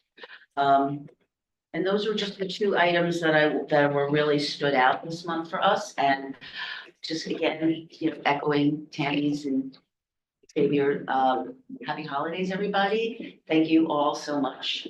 This is such a wonderful opportunity every month to learn about what all of you do, and it helps me as well. Great, thank you. I'd love to catch up with you because I have city-owned property. So I know, Okay. Andrea wasn't able to join us, so I'll pass it to Jessica. Sure, so CB4, I was in and out of last month's meeting, Borough Board meeting, because we were finalizing the negotiation on the Port Authority bus terminal. You've probably seen many of those headlines, but literally found a conference room here to finalize them with our city council person. The work on that project obviously continues, but we are talking about moving quickly. There's really an effort to get shovel in the ground before January 20th due to administration changes and the need for funding to flow. And this is obviously a massive project. that will bring ultimately a lot of benefits, but in the near term, tremendous amount of congestion, construction, displacement to the neighborhood. And so really continuing to work very closely with the Port Authority to ensure that the things that they promised as part of this project will get delivered, but also all of the things that got punted to as the process continues, we will work together and making sure that our businesses, our residents are part of that construction mitigation. It's a massive, massive project. But we're very grateful that we've wrapped that with past year. We got a lot for the community, not everything we wanted, but quite a lot. Additionally, we're working with ESD on new housing sites, one which is going to be announced today at 1, which is going to produce over 400 of affordable units, and another 2 times that, it's 30% affordable, so 400 affordable and roughly 1,000 market rate, which is really exciting. And we're working with them on another project. We did just vote on Western Rail Yards at the committee level, and it's going to go before our board on January 6th. We voted to not approve the Western Rail Yards zoning changes because they are walking away from their commitment, not to the affordable housing. Just so everyone's clear, they will deliver on the affordable that was negotiated previously, but any plan to remove housing from the city that desperately needs it, even though it was slated to be luxury, was not viewed positively by our board. It also would set the way for potentially for the casino, and though we did not take a position on the casino, there was a lot of concern about the proposed buildings and also the shadows it would cast on the High Line. So we voted. We'll see how that goes at full board, but that is the position of the committee. And the 2 last things I want to mention, you've probably heard me say before, but we have the proposed NYCHA redevelopment at Fulton, Elliott, Chelsea. It was supposed to be renovation. It's now being proposed as demolition. They have an as-of-right plan. It is probably the most difficult thing we are dealing with and working with. It is going to affect, not just, most importantly, the 2,000 residents who live there, but certainly the community around it, the special district. It is a real bear, and any advice from the town on mitigating these tensions, working through them, very, very challenging. Lastly, I just wanted to mention the cruise terminal study that's is underway right now by EDC. Also, just so much, as Tammy mentioned, happening on the west side right now. But that area is not really accessible to the public. It also doesn't look nice, and it produces a lot of contaminants. And so the push for shore power has been sort of by EDC deprecated temporarily while they think about a holistic plan. We're disappointed by that, but hope that we can reflect on a holistic plan for the cruise terminal that really addresses the air quality issues while also bringing more open space and access and beautification to the area. Awesome. Thank you. Appreciate it. Brad? All right, so I'll try to keep it brief as well. So we voted on the first of our maybe 2, maybe 3 rounds of bylaw changes. The first round was relatively minor. It was changes in the method of voting. So if anyone has any preferred electronic means that you use that you want to share with us, or if you have any tips for written, because we allowed for both in the changes, particularly. We use Airtable. Good to know. We had Airtable, so maybe we should for our website. So all right, but offline. Okay. We're voting it. We are gearing up for Midtown South. That's coming to us. I think DPC told us it would be, or DCP told us it would be certified relatively soon. So we're going to start looking at that at the Land Use Committee. Looking to hire a consultant, sort of trying to get up and have a few meetings about that before that comes through to us. And then I guess the last thing from this last round was one notable thing was the Bryant Park Grill change of lease came before us. We had a very long hearing about that, sort of hearing from Dan Biederman at the Bryant Park Corporation about sort of the means. They haven't announced the new operator yet, but they're sort of previewing what the new operator will be sort of coming to them with, and sort of the considerations behind the RFP. And you voiced our concerns about making sure it is affordable for the people in the neighborhood, that there's an option for sort of the people who live and work in the district and the area nearby to be able to afford that, and some other like accessibility concerns. So again, happy holidays, everyone. I'll see you all next year. Thanks so much. Although it's happening, 87 has a great voting procedure, so I'm sure to talk to Beverly about it. Reach out. Please. Share. Yeah, we're Volunteers. waiting to hear back. I don't know what the, Oh, I don't know. I thought Max was okay, arranging yeah, we're in some process. activity. Yeah, Yeah. and Alex has said that he's happy to Yeah, present yeah. and share how he does it, so. Would love to get somebody to come and talk at exec at CB1. Well, let us know. Yeah, I will pass it to. So it turns out we passed 82 resolutions last year, and that doesn't include all, or our business affairs and licensing. So we're hoping to follow up on all 82 for next year. Good luck. Yeah. I'm not sure why there's so many. We still, OCM, as I mentioned, we still have a concern is how we had someone come in and try and replace a long-term business with an OCM establishment by increasing the rent substantially. We had great public turnout, but a little bit difficult to know exactly how we're meant to interface with the public when we don't quite know what OCM is. So it's still a big concern. The Spark ULURP it passed city planning. We're still trying to make sure that there's a possibility to put housing into that in the future if lab use is not required. Right now, it's very much geared towards, it's called Spark Science. I forget the acronym, science. Anyway, it's about research. So anyway, we're still trying very hard to have that happen. I guess that's one of our bigger things. We have very little city-owned property. We're also trying to get some office space in that project because any city-owned property is an opportunity to get office space included. I think other boards probably have the same concern. Met with some of our representatives from city agencies. They said, please be nice to them at your boards because people don't want to come if they're abused and it's just, so should be prepared. I think it varies depending on the board. And again, thank you all. It's great to hear what's happening. It's really good. Great, thanks. Perfect, that's you. Okay, a couple of very helpful presentations at our committees this month. We had Central Park Conservancy come and talk about the plan developed by Sam Schwartz to reconstruct the Central Park Loop and add two-way bike lanes to the transverses. I think the overall plan was extremely well received, no vote. But there were concerns about using the very narrow sidewalks on the 86th Street transverse for both bikes and pedestrians. Because that shared use is just not going to work on the narrowness of the two sidewalks.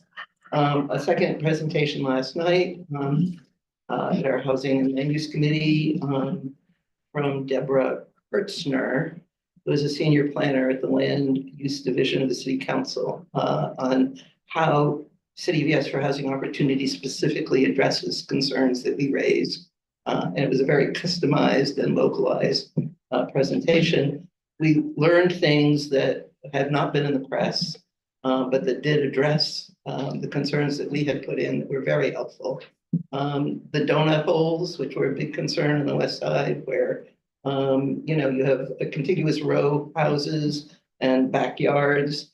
We did not see that as a space that should be having incursions to reduce the 30 feet to 20 feet. They exempted donut holes from that citywide provision to reduce backyards. So that was really helpful. And they also did a carve out of NYCHA. So they defer to NYCHA's own process around campus infill and will not have the rezoning apply to any of the NYCHA campus sites, which was really great. Anyway, it was very useful. Public Design Commission approved the design of the dock house for the 79th Street Marina unanimously. Our board had passed that in May after the 7th iteration that we saw. And there's still some local opposition, but I think the general feeling is that there's a good compromise here between the needs of the marina and the, historic context of Versailles Park. We passed a committee resolution supporting the second phase of Wiz Fish's complex for affordable housing for seniors up on 108th Street. This is sort of ironic. Construction will start sooner than originally thought because it requires the demolition of a city-owned garage on the site. And that had been vacated early because it did not pass the inspection required after the garage collapse on Ann Street in 2023. So that tragedy has essentially moved forward some affordable housing we really need. We passed a series of bylaw changes put through full board earlier this month, including our first public member program in many years. There was pretty strong opposition, but we got it through. Our office rent situation is a huge concern for us. 4 years, no lease, deteriorating infrastructure, which means our budget is now responsible for huge plumbing and AC repair bills, and we just can't make it work. In the broader issue around SLA and DOT alignment around eating establishments, I concur with the feeling everyone's expressed around that kind of conversation needs, but I'm wondering whether there may be a low-hanging fruit carve-out here if we all passed a resolution to DOT to change their regs to require posting the way SLA requires it, because that would put to rest a lot of the complaints that our public has around these applications. If they just posted when they did a permit app, it would make a huge, huge difference. And they refuse to do so because it's not required currently. For anything. Yeah, so anyway, I'm thinking about having our joint DOT BCI conversation, introduce such a resolution and welcome other boards that wanted to do that. Yeah, I guess that's everything. We concur with all that's been said around OCM and to see something straighten all that stuff out, and happy holidays. And again, my value of this forum and these relationships is really great. It's been helpful in so many ways. Valerie. Hi, everybody. Sorry I missed last month's meeting. I think the night before made me sick at full board and I couldn't get out of bed. Just a couple of things. Tonight, our small business committee is hosting a panel discussion on strengthening legal safeguards against commercial tenant harassment. If you know anyone who's interested, you can just go to the website and get on board with that. We have reactivated our voter reform task force and charter revision committee again, because we hear that the mayor is going to be proposing some charter reforms. We weighed in on that last time. And also with some very significant elections coming up in the city this coming year, we wanted to make sure we had something in place to talk about ranked choice voting and remind everybody about how that works and all that good stuff. So that'll be coming in 2025. The reason I was so out of it last month was the next chapter in the Battle of Northwell Hospital is beginning, and I finally got Northwell to come to a meeting to reintroduce themselves and to sort of pull the Band-Aid off, even though they didn't have a proposal to talk about, and the community basically turned it into a firing squad. And he took about 250 shots before. I mean, no, he took it well. I have to say in public that some of the members of our board acted very badly and disrespectfully, and that was embarrassing. But just so everyone knows, there will be a ULURP sometime in 2025 with a proposal from the hospital to, I don't know, go up 300 feet. I mean, we just did one for MSK that went to 600 feet. So, I think the reality of it is that we cannot stop this project. So we need to get around what would be meaningful asks. We would love to have this project in one of your districts. We're not trying to hoard every hospital in New York in Community District 8.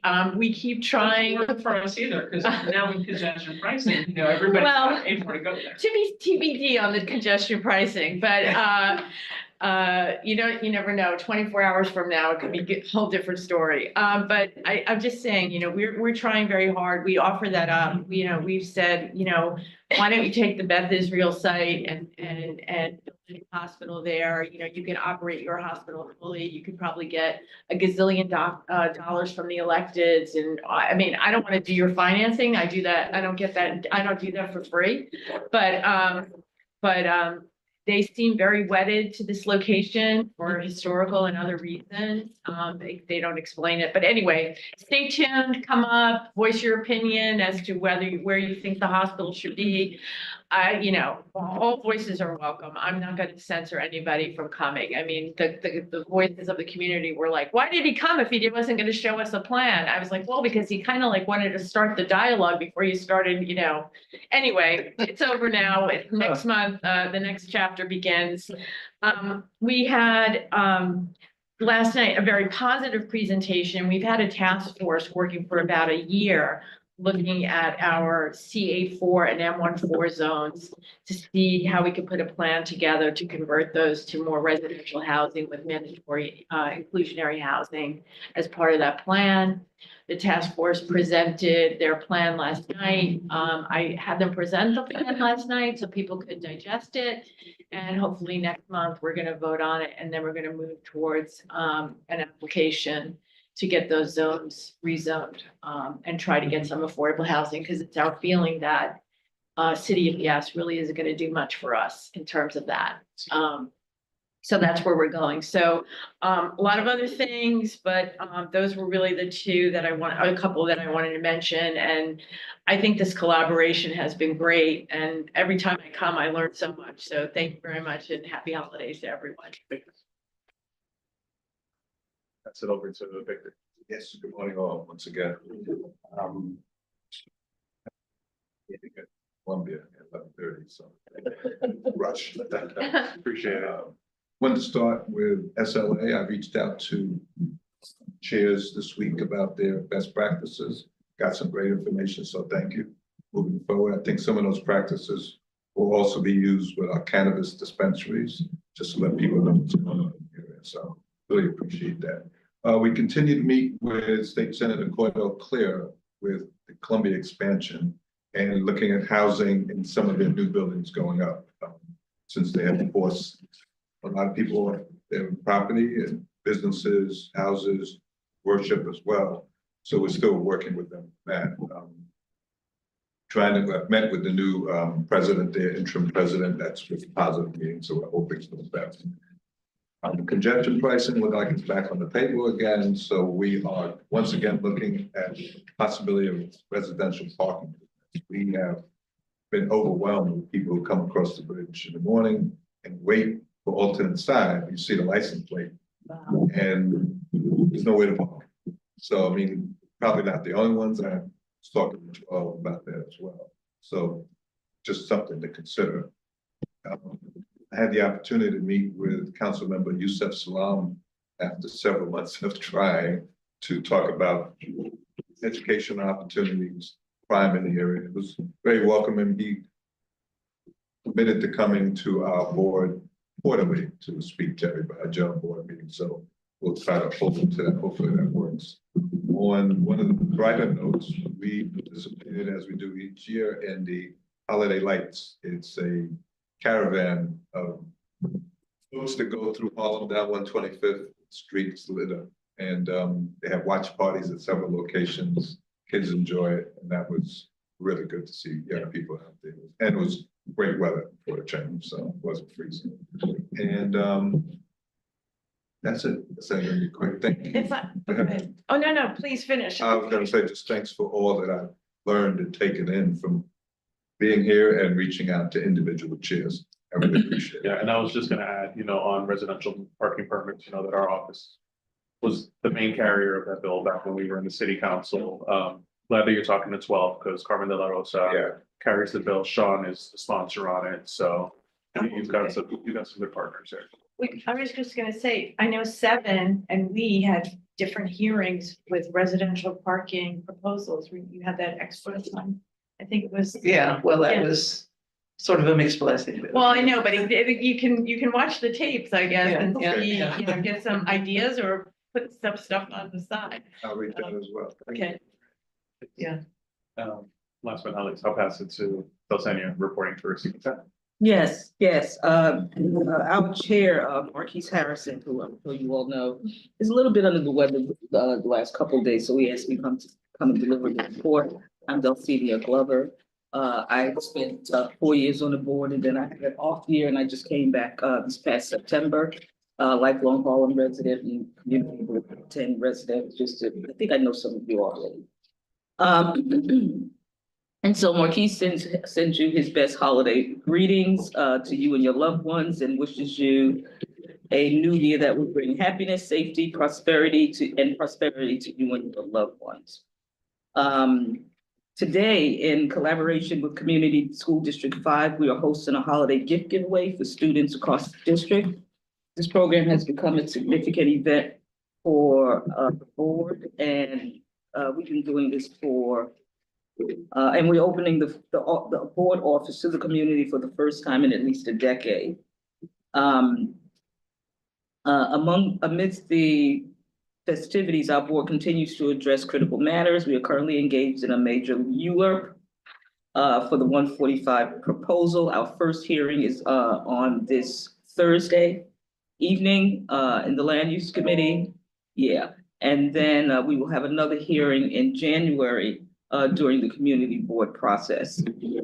This is a project that came to us last 2 years ago, I believe it was.